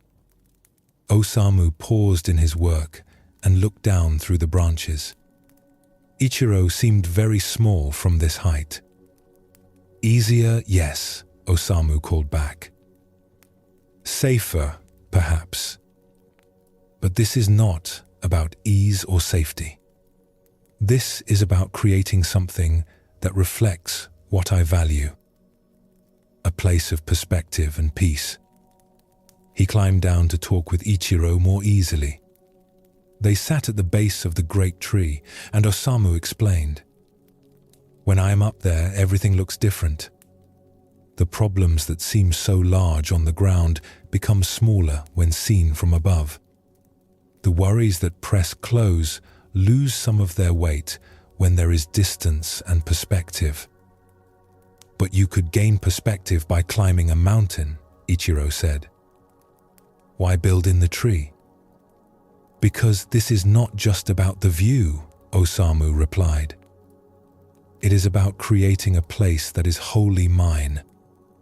A space I have built with my own hands, shaped by my own choices, reflecting what matters to me. Every branch I weave into it represents a decision. Every vine I tie represents intention. I am not just finding a place of peace. I am creating it." Over the following weeks, the nest took shape. It was perhaps 6 feet across, with woven walls rising a few feet high on the sides most exposed to wind. The floor was layered with moss and soft leaves. There was space to sit, to lie down, to move around slightly. Branches overhead provided some shelter from rain, though the nest would never be completely dry in a storm. That was part of its nature. When it was finished, Osamu began spending more time there. He would climb up in the early morning and sit in meditation as the sun rose. The tree would sway gently in the wind, and the nest would move with it, a rocking motion that was strangely soothing. He could hear the forest below and around him.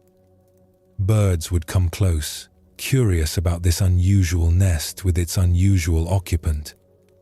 The perspective from the nest changed how Osamu saw things. The village in the distance looked peaceful, the individual houses and people part of a larger whole. The mountains beyond seemed closer, more present.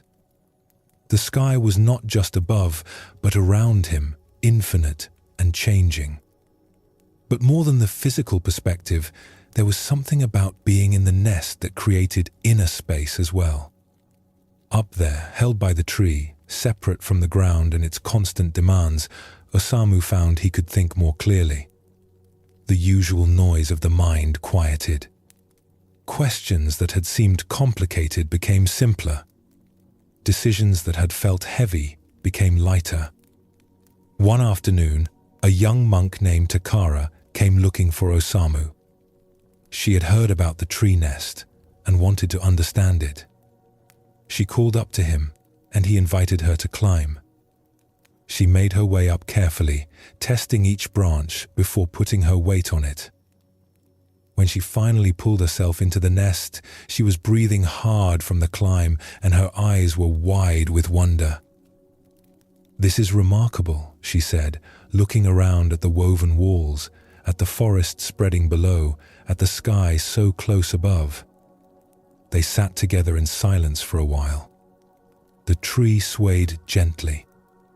A breeze moved through the upper branches. Takara felt something in her relax that she had not realized was tense. "Why did you build this?" she asked finally. Osamu considered the question. "I built it because I needed to create my own paradise.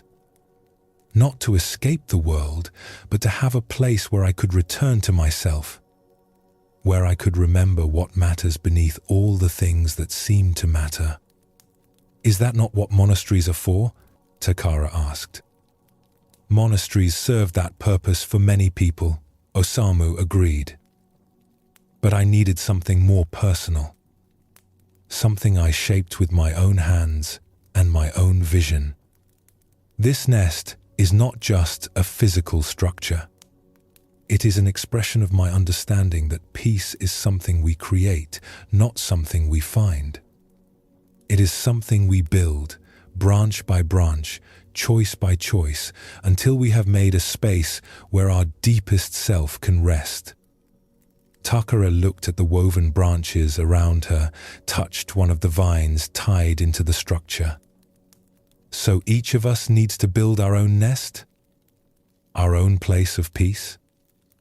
"Not literally," Osamu said, "though some might. But yes, in the deeper sense.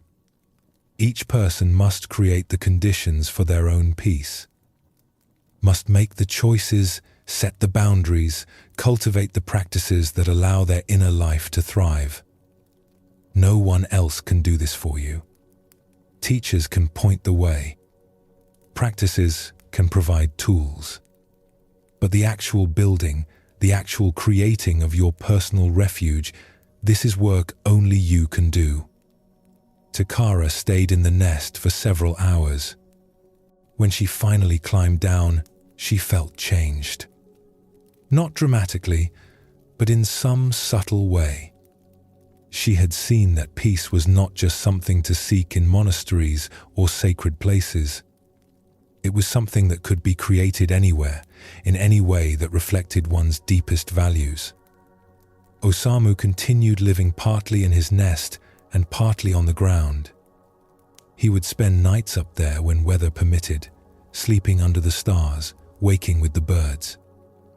The nest became known in the region, and occasionally other seekers would come to see it, to climb up and sit for a while in that suspended space between earth and sky.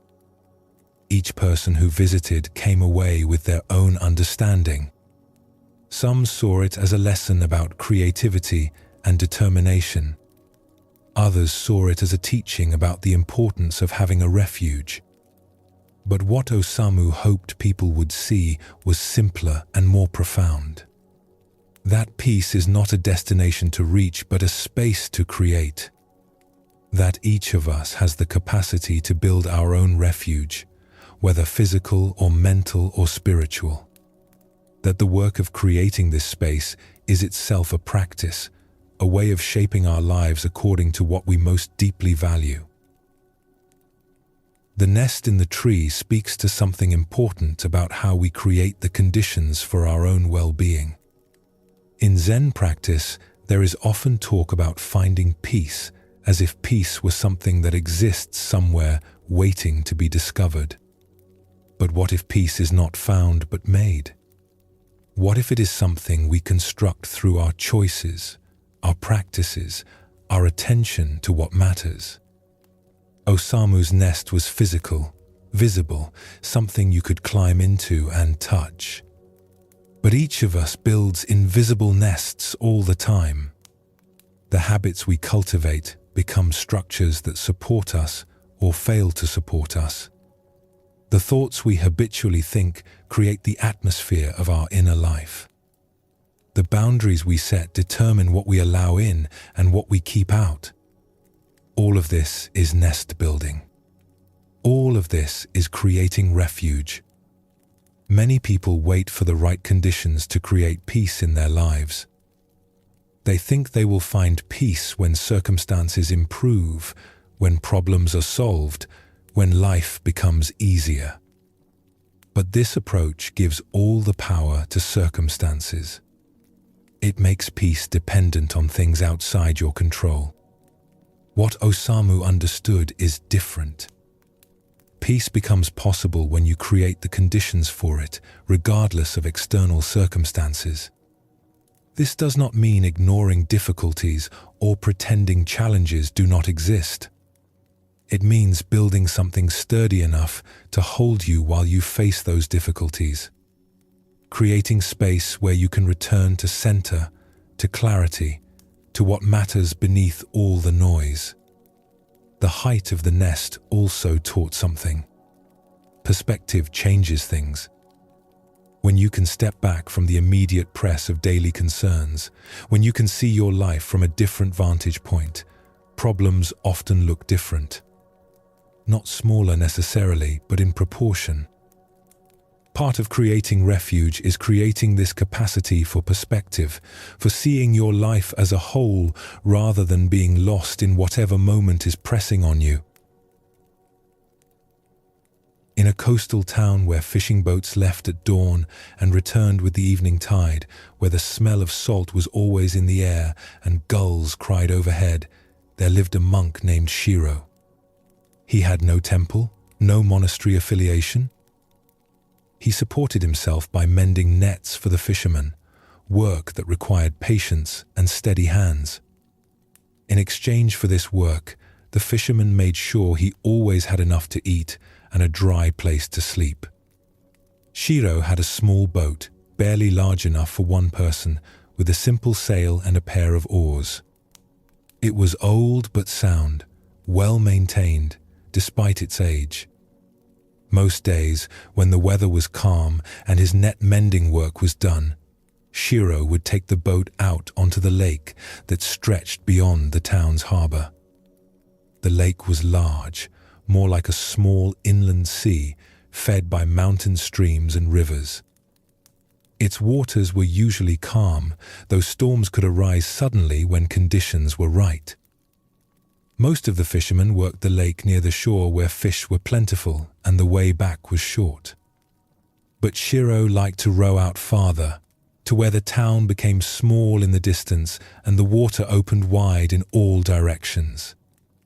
A young man named Daisuke had noticed Shiro's daily journeys. Daisuke was the son of one of the fishermen, learning the trade but not yet skilled enough to go out alone. He was curious about the monk who rowed out each day into the open water, seemingly for no practical purpose. No nets. No lines. Just rowing out and sitting on the water for hours before returning.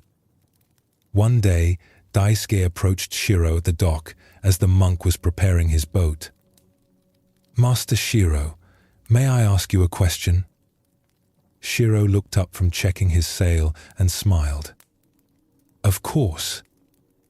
Why do you go out on the water each day? You are not fishing. You are not going anywhere specific. What is it you do out there?" Shiro secured the sail and sat on the edge of his boat, gesturing for Daisuke to sit beside him. "I go out to practice," he said simply. "Practice what?" "Navigating. But not in the way your father teaches you. I am learning to navigate life itself, and the lake is my teacher." Daisuke looked confused. Shiro laughed gently. "Come with me tomorrow if you would like to understand. The lake explains better than I can." The next morning, Daisuke met Shiro at the dock just after sunrise. The lake was calm, reflecting the soft colors of the early sky. They pushed off from shore, and Shiro showed Daisuke how to help manage the sail while he handled the rudder. The wind was gentle but steady, filling the sail and moving them slowly away from land. As the town receded behind them, Daisuke felt a strange mixture of excitement and nervousness. He had been on boats many times, but always close to shore, always with a clear purpose.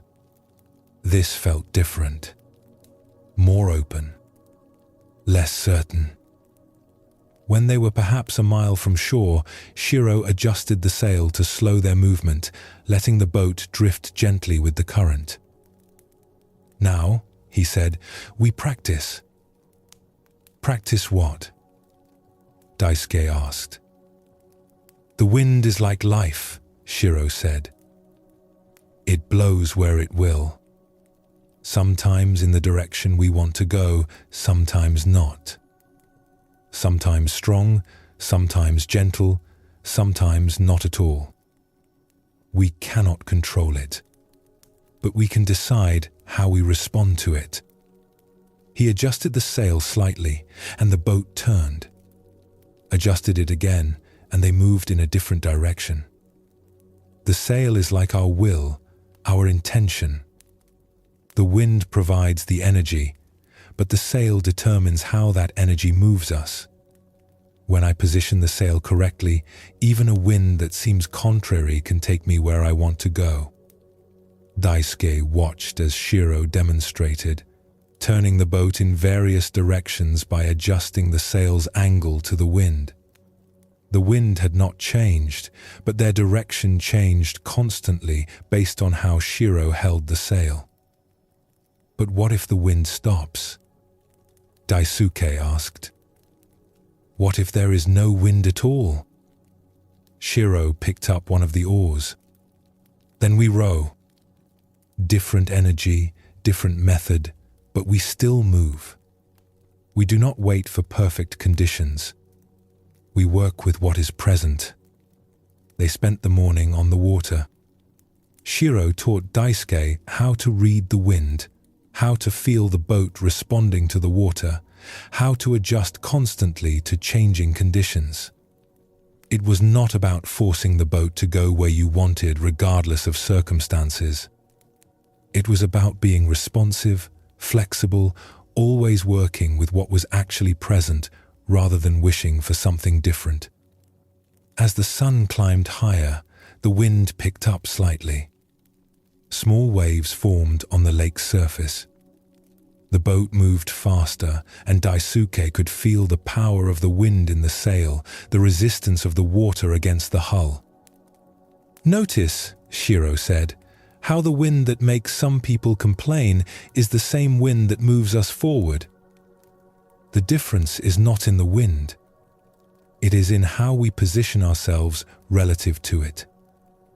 He let Daisuke take the rudder, coaching him on how to feel the boat's movement, how to anticipate changes, how to respond smoothly rather than overcorrecting. At first, Daisuke was uncertain, gripping the rudder too tightly, making jerky adjustments. But gradually, as he relaxed, he began to feel the boat as an extension of himself, began to sense the wind's changes before they fully arrived. "This is what I mean by navigation," Shiro said. "Not just steering a boat, but learning to move through conditions as they are. To meet what comes with flexibility rather than rigidity. To use even unfavorable conditions to move in the direction that matters." They had drifted a good distance from where they started. Shiro pointed toward shore. "Now, let us return. But notice, we are not going directly back. The wind is coming from that direction. So we will angle, tacking back and forth, using the very wind that blocks a direct path to eventually arrive where we want to be." Daisuke had seen fishermen do this countless times, but had never understood the deeper principle. You could not always move in a straight line to your destination. Sometimes you had to angle, to move in a direction that seemed wrong, to work with the conditions rather than fighting against them. And yet, through this indirect path, you eventually arrived. They made their way back to the harbor, and as Daisuke helped secure the boat, his mind was turning over everything he had experienced. It was not just about sailing. It was about life.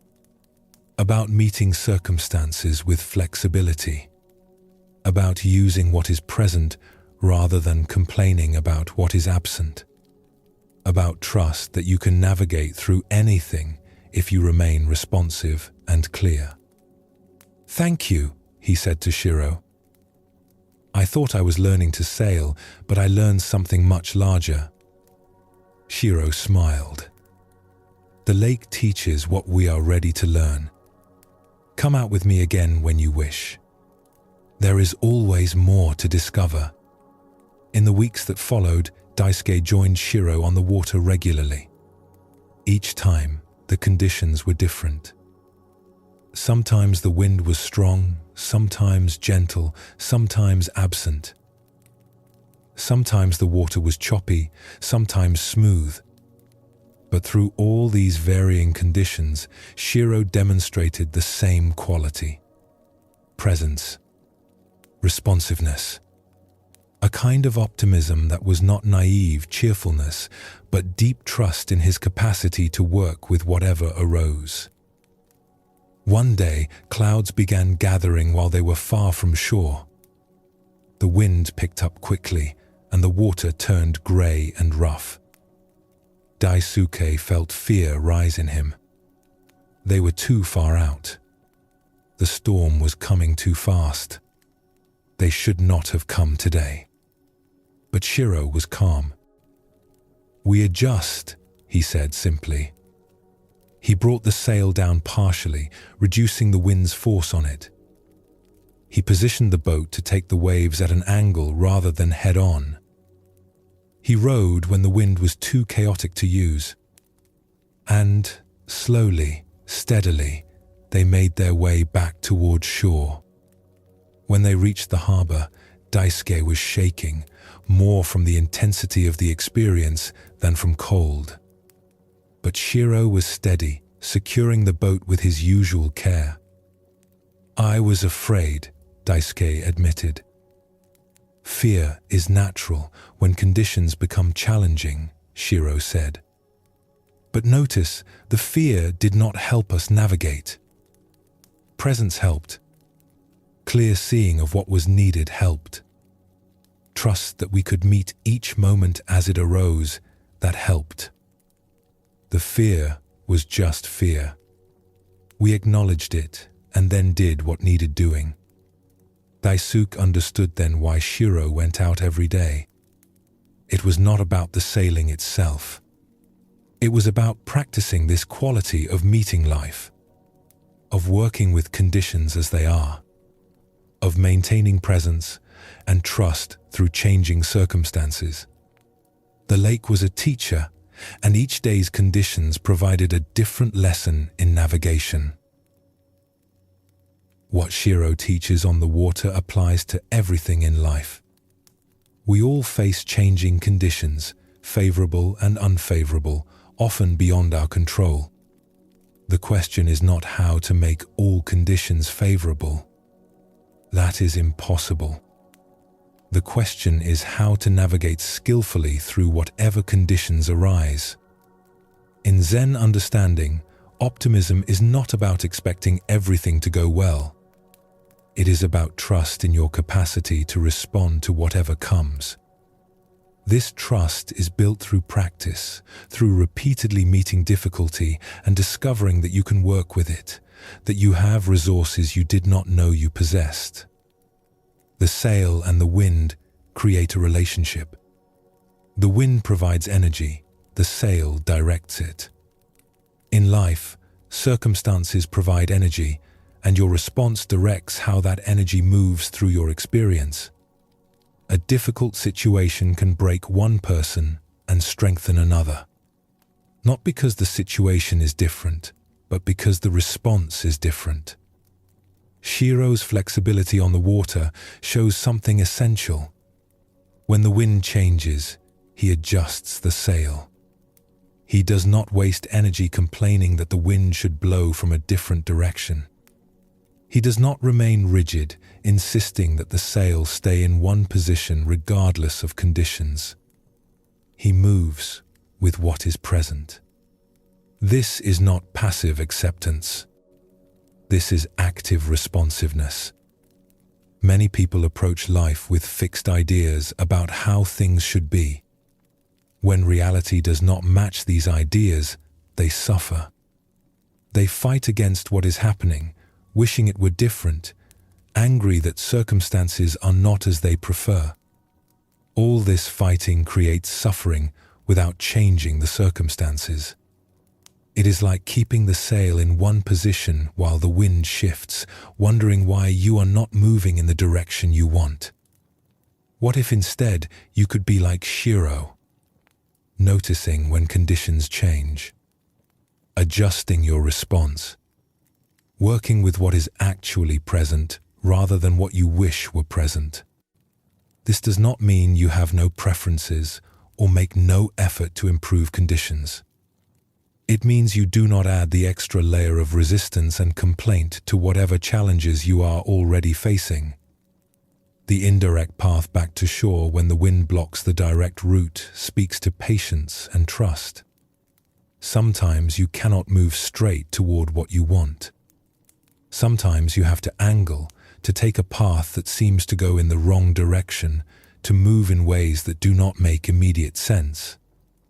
But if you trust the process, if you keep adjusting and responding skillfully, you discover that even the indirect path leads home. Shiro's calmness in the storm came from practice. He had been on the water in many conditions. He knew from experience that he could navigate through difficulty. This knowledge was not theoretical. It was earned through repeatedly meeting challenges and discovering his capacity to respond. This is how trust develops in life. Not by avoiding difficulty, but by meeting it and discovering that you can. Each time you navigate through something hard, you build trust in yourself. Each time you adjust and respond skillfully rather than panicking or giving up, you strengthen the quality of presence that Shiro demonstrated. The lake teaches because it is always changing and always itself. The water, the wind, the weather, all in constant flux. You cannot step into the same lake twice. Each day's conditions are new. And yet, the principles of navigation remain consistent. Presence, flexibility, working with what is present, trust in your capacity to respond.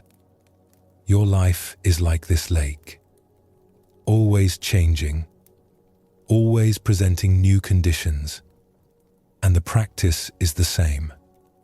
Not controlling the wind, not demanding that the water be different, but learning to position your sail, your intention, your response in ways that allow you to navigate skillfully through whatever arises.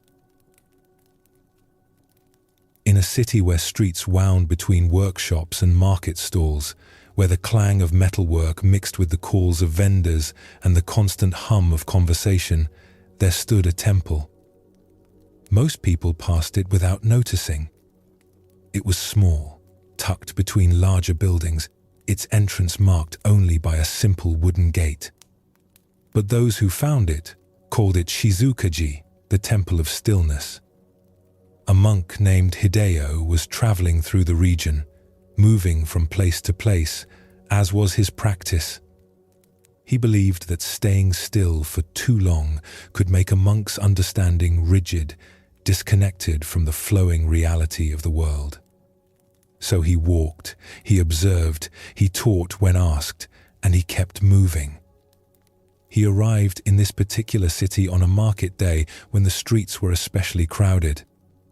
The noise was overwhelming. Vendors shouting their prices, customers haggling, children running and calling to each other, animals making their various sounds, carts rattling over cobblestones. The sensory assault was constant, pressing in from all directions. Hideo felt his usual calm beginning to fray. He was tired from traveling. His body wanted rest. But more than that, his mind wanted quiet. He needed a place to settle, to breathe, to find his center again. As he moved through the market, dodging people and carts, he noticed something. An elderly woman standing still amid all the movement, her face peaceful despite the chaos around her. Their eyes met, and she smiled slightly. Then she gestured with her head toward a narrow alley between buildings. Hideo followed her indication and found himself in front of the small temple gate. He could still hear the market, but the sound was slightly muffled here. He pushed the gate open and stepped inside. The change was immediate. Not that the noise stopped. He could still hear everything from the street. The vendors, the conversations, the general commotion of city life. But something about the temple grounds absorbed the noise differently. The space felt separate without being isolated. Present but peaceful. The courtyard was simple.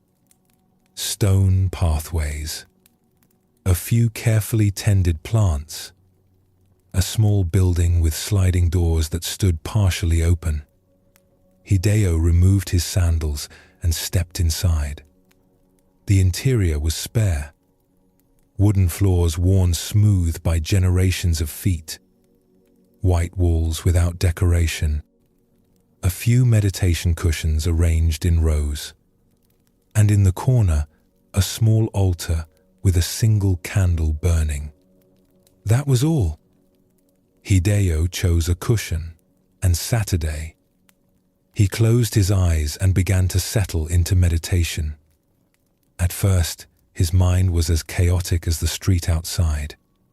Thoughts jumping from one thing to another. Reactions to sounds. Plans for where he would go next. Memories of the day's walking. The usual mental noise that fills the space of consciousness. But gradually, as he continued sitting, something shifted. The noise outside did not change. The city continued being a city. But his relationship with the noise changed. It became like background music. Present but not demanding attention. There but not disturbing. He sat for perhaps an hour, maybe longer. Time felt different in the temple. When he finally opened his eyes, he felt renewed. Not because the world had become quiet, but because he had found quiet within himself despite the world's noise. A monk emerged from a back room. He was older, his face deeply lined, his movements slow but precise. He looked at Hideo and nodded slightly in greeting. "The temple serves its purpose," the old monk said, as if continuing a conversation they had been having. "It does," Hideo agreed. "Though I confess I am curious how such stillness exists in the middle of such noise." The old monk smiled. "The stillness is not in the temple. The temple is just walls and floors and roof. The stillness is in those who enter. The temple only provides space for people to remember what they already carry." He moved to sit on another cushion, settling with the ease of long practice. When people first come here, they expect the temple to block out the city, to create silence by eliminating sound. But this is not what happens. The city remains. The sound continues. What changes is the relationship between the person and the sound. Hideo understood. He had experienced exactly this. "You are teaching that peace is not dependent on external conditions." "I am not teaching anything," the old monk said gently. "The temple teaches. I only tend it. But yes, this is what people discover here. That the peace they seek is not found by eliminating all disturbance. It is found by changing how they hold disturbance. By creating an inner temple, a space of stillness that exists regardless of what is happening around them. They sat together in comfortable silence. Outside, the market continued its noisy business. Inside, there was space for that noise and space around it, both existing together without conflict. Hideo stayed at the temple for 3 days. Each day, he would sit in meditation while the city moved around him. And each day, he went deeper into understanding what the temple offered. It was not escape. It was perspective.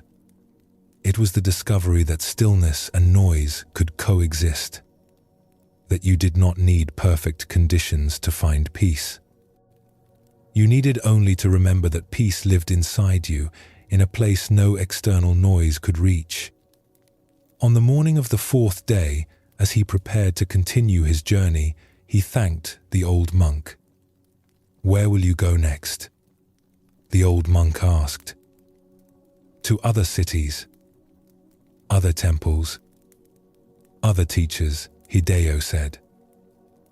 "Then carry this temple with you," the old monk said, touching his chest over his heart. "It is here now, built not of wood and stone, but of understanding. No matter how loud the world becomes, you can return to this inner temple and find stillness waiting." Hideo bowed deeply. He understood. The temple had given him something he could not lose, a knowing that peace was not something external he needed to seek out. It was something internal he could access in any moment, in any condition, simply by remembering. He walked back into the noisy street. The market was in full swing. But now the noise did not disturb him. It was just sound, just life happening. And beneath it, within him, the temple of stillness remained, always accessible, always offering refuge. Years later, Hideo found himself teaching students in a different city. One of them, a woman named Akane, was struggling with her meditation practice. "I cannot find peace," she said. "My mind is too loud. My life is too busy. I need to go somewhere quiet, somewhere I can really practice." Hideo smiled, remembering the temple of stillness. "Let me tell you about a place I once visited," he said. And he shared the story of Shizuka-ji, of the old monk, of the discovery that stillness is not found by eliminating noise, but by recognizing the place within where noise cannot reach. "So I should build a temple?" Akane asked, confused. "You should recognize the temple that already exists," Hideo replied. "Right here." He touched his chest. "The world will always be noisy. Life will always be busy. But you carry stillness with you everywhere you go. The practice is not creating perfect conditions. The practice is remembering this inner temple and learning to rest there even when the world is loud." This teaching about the inner temple points to something essential in Zen understanding. We spend so much time trying to arrange external conditions to support our peace, seeking quiet places, eliminating disturbances, creating perfect environments for meditation or reflection. And while these efforts can be helpful, they also create a dependency. They suggest that peace requires certain conditions and cannot exist without them. But what if peace is not dependent on conditions? What if it is something that exists within you regardless of what is happening around you? This is not just philosophical speculation. It is something you can discover directly through practice. The old monk at Shizukaji understood that the temple's purpose was not to eliminate sound, but to provide space for people to discover their own inner stillness. The walls did not block out the city. They created a boundary that said, Here is a place where you can remember what you already carry. When Hideo first entered the temple, his mind was as chaotic as the street outside. The difference was not in the external noise level, but in his relationship with noise. As he sat in meditation, he learned to let the sounds be sounds, not problems to solve, not disturbances to eliminate, just sounds happening, like weather happening, like life happening. This is the practice. Not fighting with what is present, not demanding that the world be quiet before you can find peace, but discovering that peace exists in a different dimension than noise, that they can coexist, that stillness can hold sound without being disturbed by it.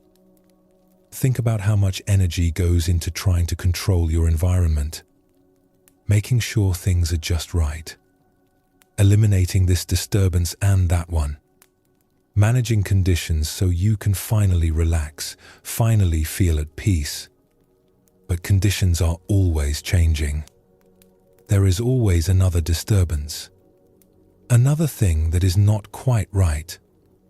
If peace depends on perfect conditions, peace will always be just out of reach.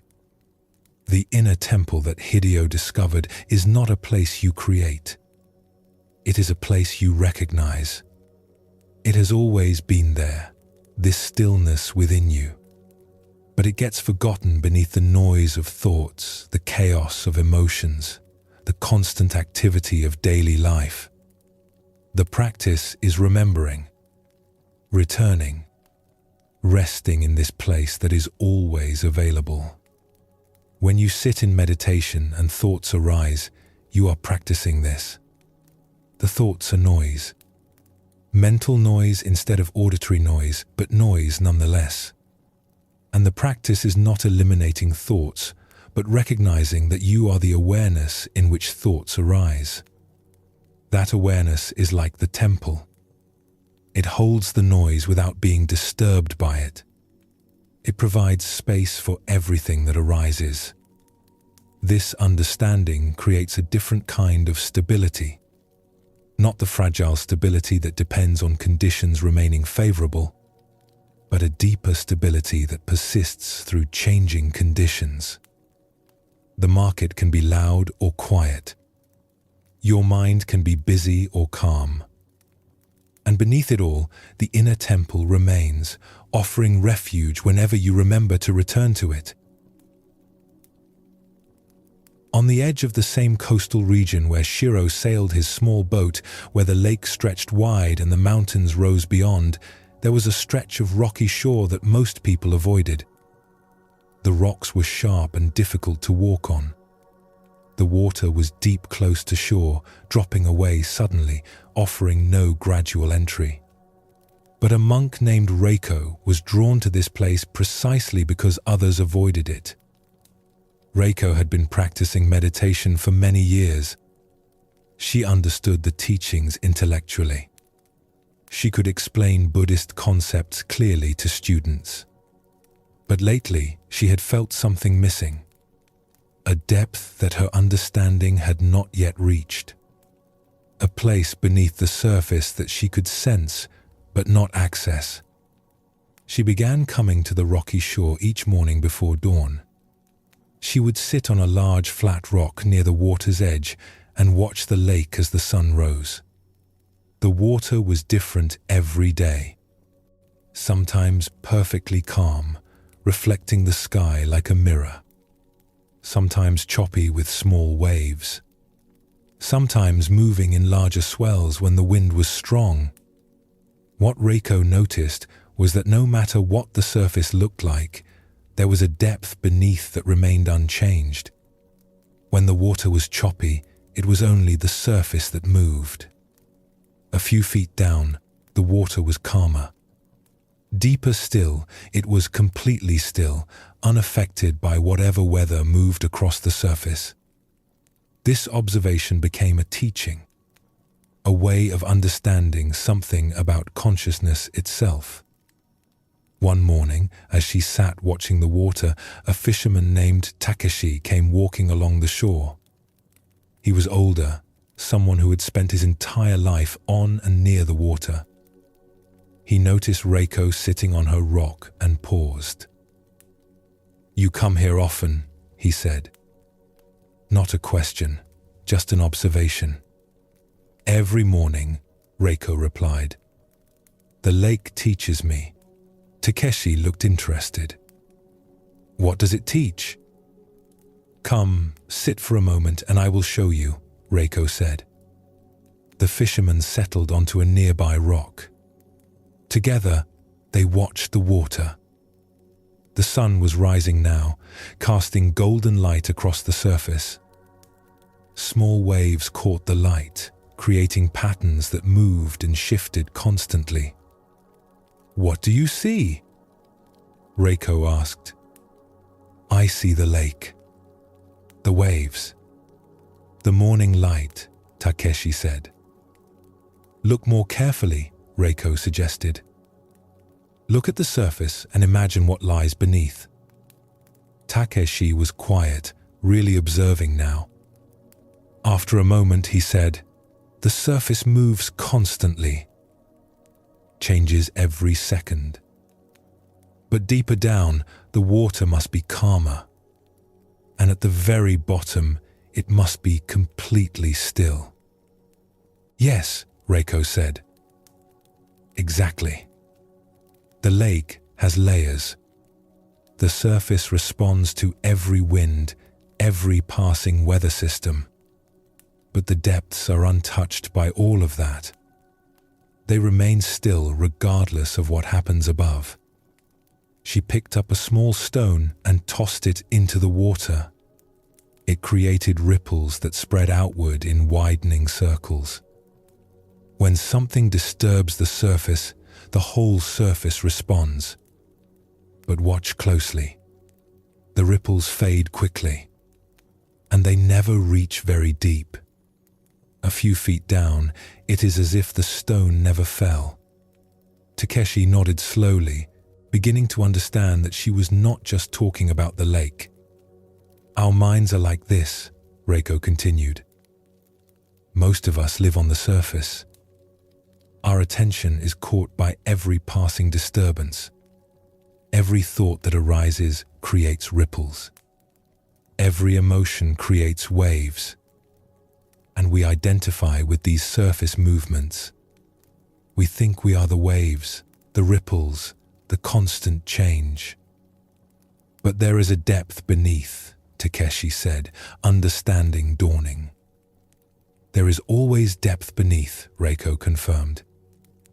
"A place in consciousness that is not disturbed by surface movements. A stillness that persists regardless of what passes through the mind. Most people never discover this depth because they never look beneath the surface. They spend their entire lives riding the waves, never realizing that they could dive deeper and find stillness."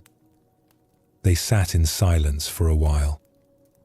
The lake continued its constant movement, surface dancing with light, depths remaining dark and still. "How do you reach this depth?" Takeshi asked finally. "You do not reach it. You recognize it," Reiko said. "It is not somewhere else. It is here, now, beneath all the surface activity of your thoughts and feelings. The practice is learning to rest your attention there instead of only on the surface." She closed her eyes. "When I sit in meditation, thoughts arise. They are like waves on the surface. At first, I would get caught in them, follow them, identify with them. But gradually, I learned to let thoughts be thoughts. To see them arising and passing like waves while I rest deeper down in the place that is not disturbed by thoughts."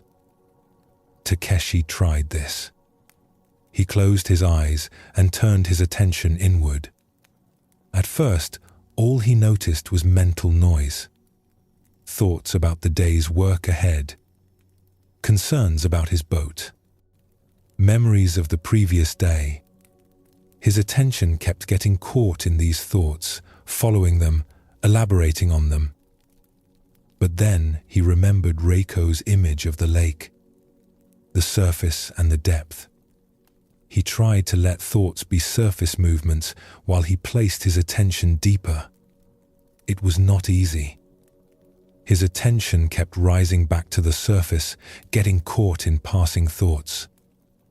But occasionally, for brief moments, he touched something else. A quietness that was there beneath the thinking. A stillness that was aware of thoughts, but not made of thoughts. When he opened his eyes, the lake looked different. Or rather, he was seeing it differently. The waves on the surface were real, but they were not the whole truth of the lake. Beneath them, in depths he could not see but knew were there, the water was still and dark and unmoved by any wind. "I felt it," he said quietly. "Just for moments. But I felt something beneath the noise of my thoughts. Something quiet." Reiko smiled. "That is the beginning. That recognition. Now the practice is learning to rest there more consistently. To remember that you are not only the surface, but also the depth. Not only the waves, but also the stillness beneath the waves." Over the following weeks, Takeshi began sitting with Reiko on the rocks. He was no monk, had no interest in formal practice or study. But he had discovered something in that brief moment of touching the depth, and he wanted to understand it more fully. Reiko taught him simply. Not through complicated philosophy, but through direct observation of the lake, direct exploration of his own consciousness. When his mind was busy with thoughts, she would remind him, "These are surface waves. Let them move. Your attention can rest deeper."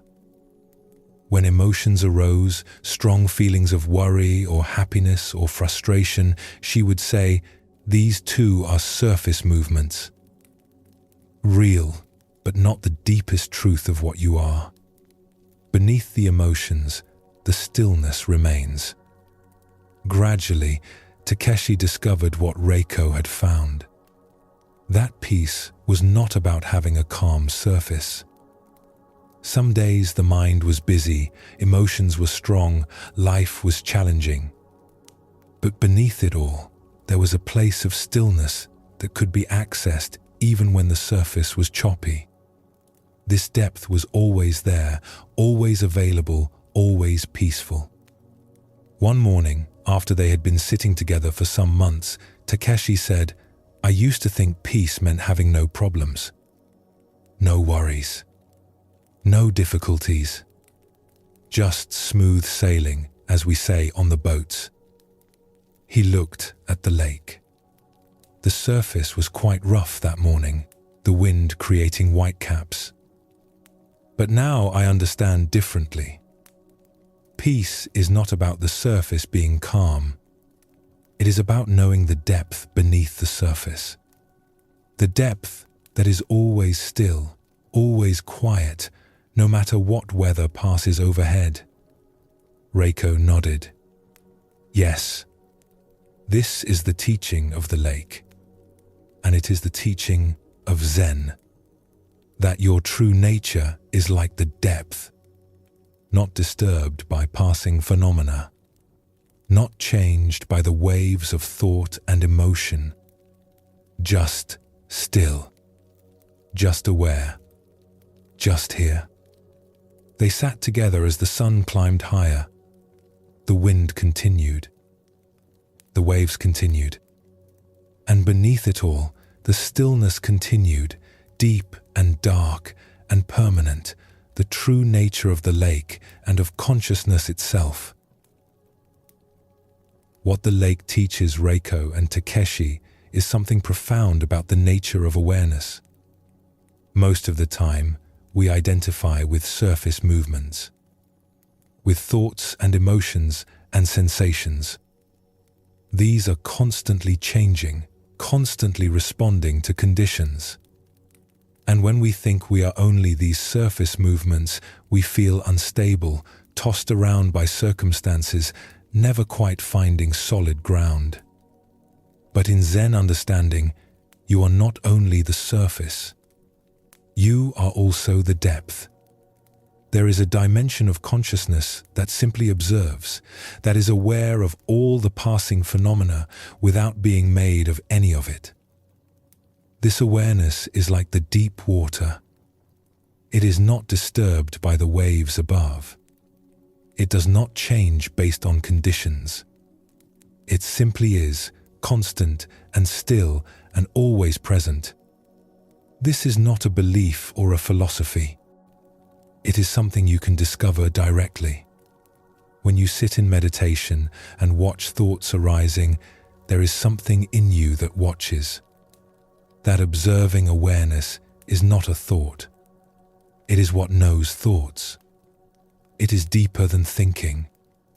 When you feel an emotion, there is something that feels the emotion. That feeling awareness is not the emotion itself. It is what holds the emotion, what makes space for it. And that awareness does not change based on whether the emotion is pleasant or unpleasant. It is simply present, like the depth of the lake, holding whatever arises at the surface. Most people spend their lives on the surface. This is natural. The surface is where life happens, where things are interesting and engaging. But living only on the surface means being tossed around by every passing wave, never finding stability, never discovering the peace that exists beneath. The practice is learning to rest in the depth while still engaging with the surface. You do not have to eliminate thoughts or emotions or experiences. You do not have to make the surface calm. You simply recognize that there is more to you than the surface. That your true nature includes this depth, this stillness, this awareness that is never disturbed. When you can touch this depth, even briefly, something fundamental shifts. You realize that you are not as fragile as you thought, that the waves cannot actually harm you, that no matter what arises at the surface, you remain whole and complete and undisturbed in the depths of your being. This is why Reiko kept returning to the lake. Not because the lake gave her peace, but because it reflected back to her what she was discovering about her own nature. The waves and the depth coexisting. Movement and stillness as two aspects of the same reality. All of it held in one wholeness. Takeshi's realization that peace is not about having a calm surface captures something essential. We wait for the waves to stop. Wait for our thoughts to quiet. Wait for our emotions to settle. Wait for life to become smooth. And we believe that when all this happens, then we will finally find peace. But peace is available now, beneath the waves that are already present. It does not require perfect conditions. It does not require the surface to be different than it is. It only requires recognition of the depth that already exists, that has always existed, that will always exist regardless of what passes across the surface. This understanding brings a natural calm. Not the forced calm of suppressing experience or avoiding difficulty, but the natural calm that comes from knowing yourself more completely, from recognizing that you are spacious enough to hold all your experiences without being overwhelmed by any of them, from touching the place within that no weather can disturb. The lake will always have waves. Your life will always have challenges. Your mind will always generate thoughts. Your heart will always feel emotions. This is the nature of being alive, being human, existing in the world. But beneath it all, the stillness waits. the depth remains. And when you learn to rest there, you discover a peace that does not depend on anything changing. As the night deepens around you now, as these stories and teachings settle into the quiet spaces of your mind, let yourself rest like the depth of the lake. All the thoughts and concerns of your day are like surface waves, real, but not the deepest truth of what you are. You have journeyed through these teachings tonight. Through gardens and mountains, through caves and across water, through all the ways that Buddhist wisdom reveals itself in simple moments and profound insights. Each story was a reminder of something you already know, something your deepest self has always understood. That peace is not something to achieve, but something to remember. That your worth is not something to prove, but something to recognize. That difficulties are not obstacles to your peace, but opportunities to discover what you truly are beneath all the changing conditions of life. Let your body grow heavier now. Let your breath deepen and slow. There is nowhere you need to go. Nothing you need to understand or remember or hold on to. These teachings will work in you whether you consciously think about them or not. They will settle into the depths of your being like seeds in fertile soil, growing in their own time, in their own way. You are like the lake. Surface and depth together. Movement and stillness as one. And in this moment, you can rest in the depths, where all is quiet, where all is well, where peace has been waiting for you all along.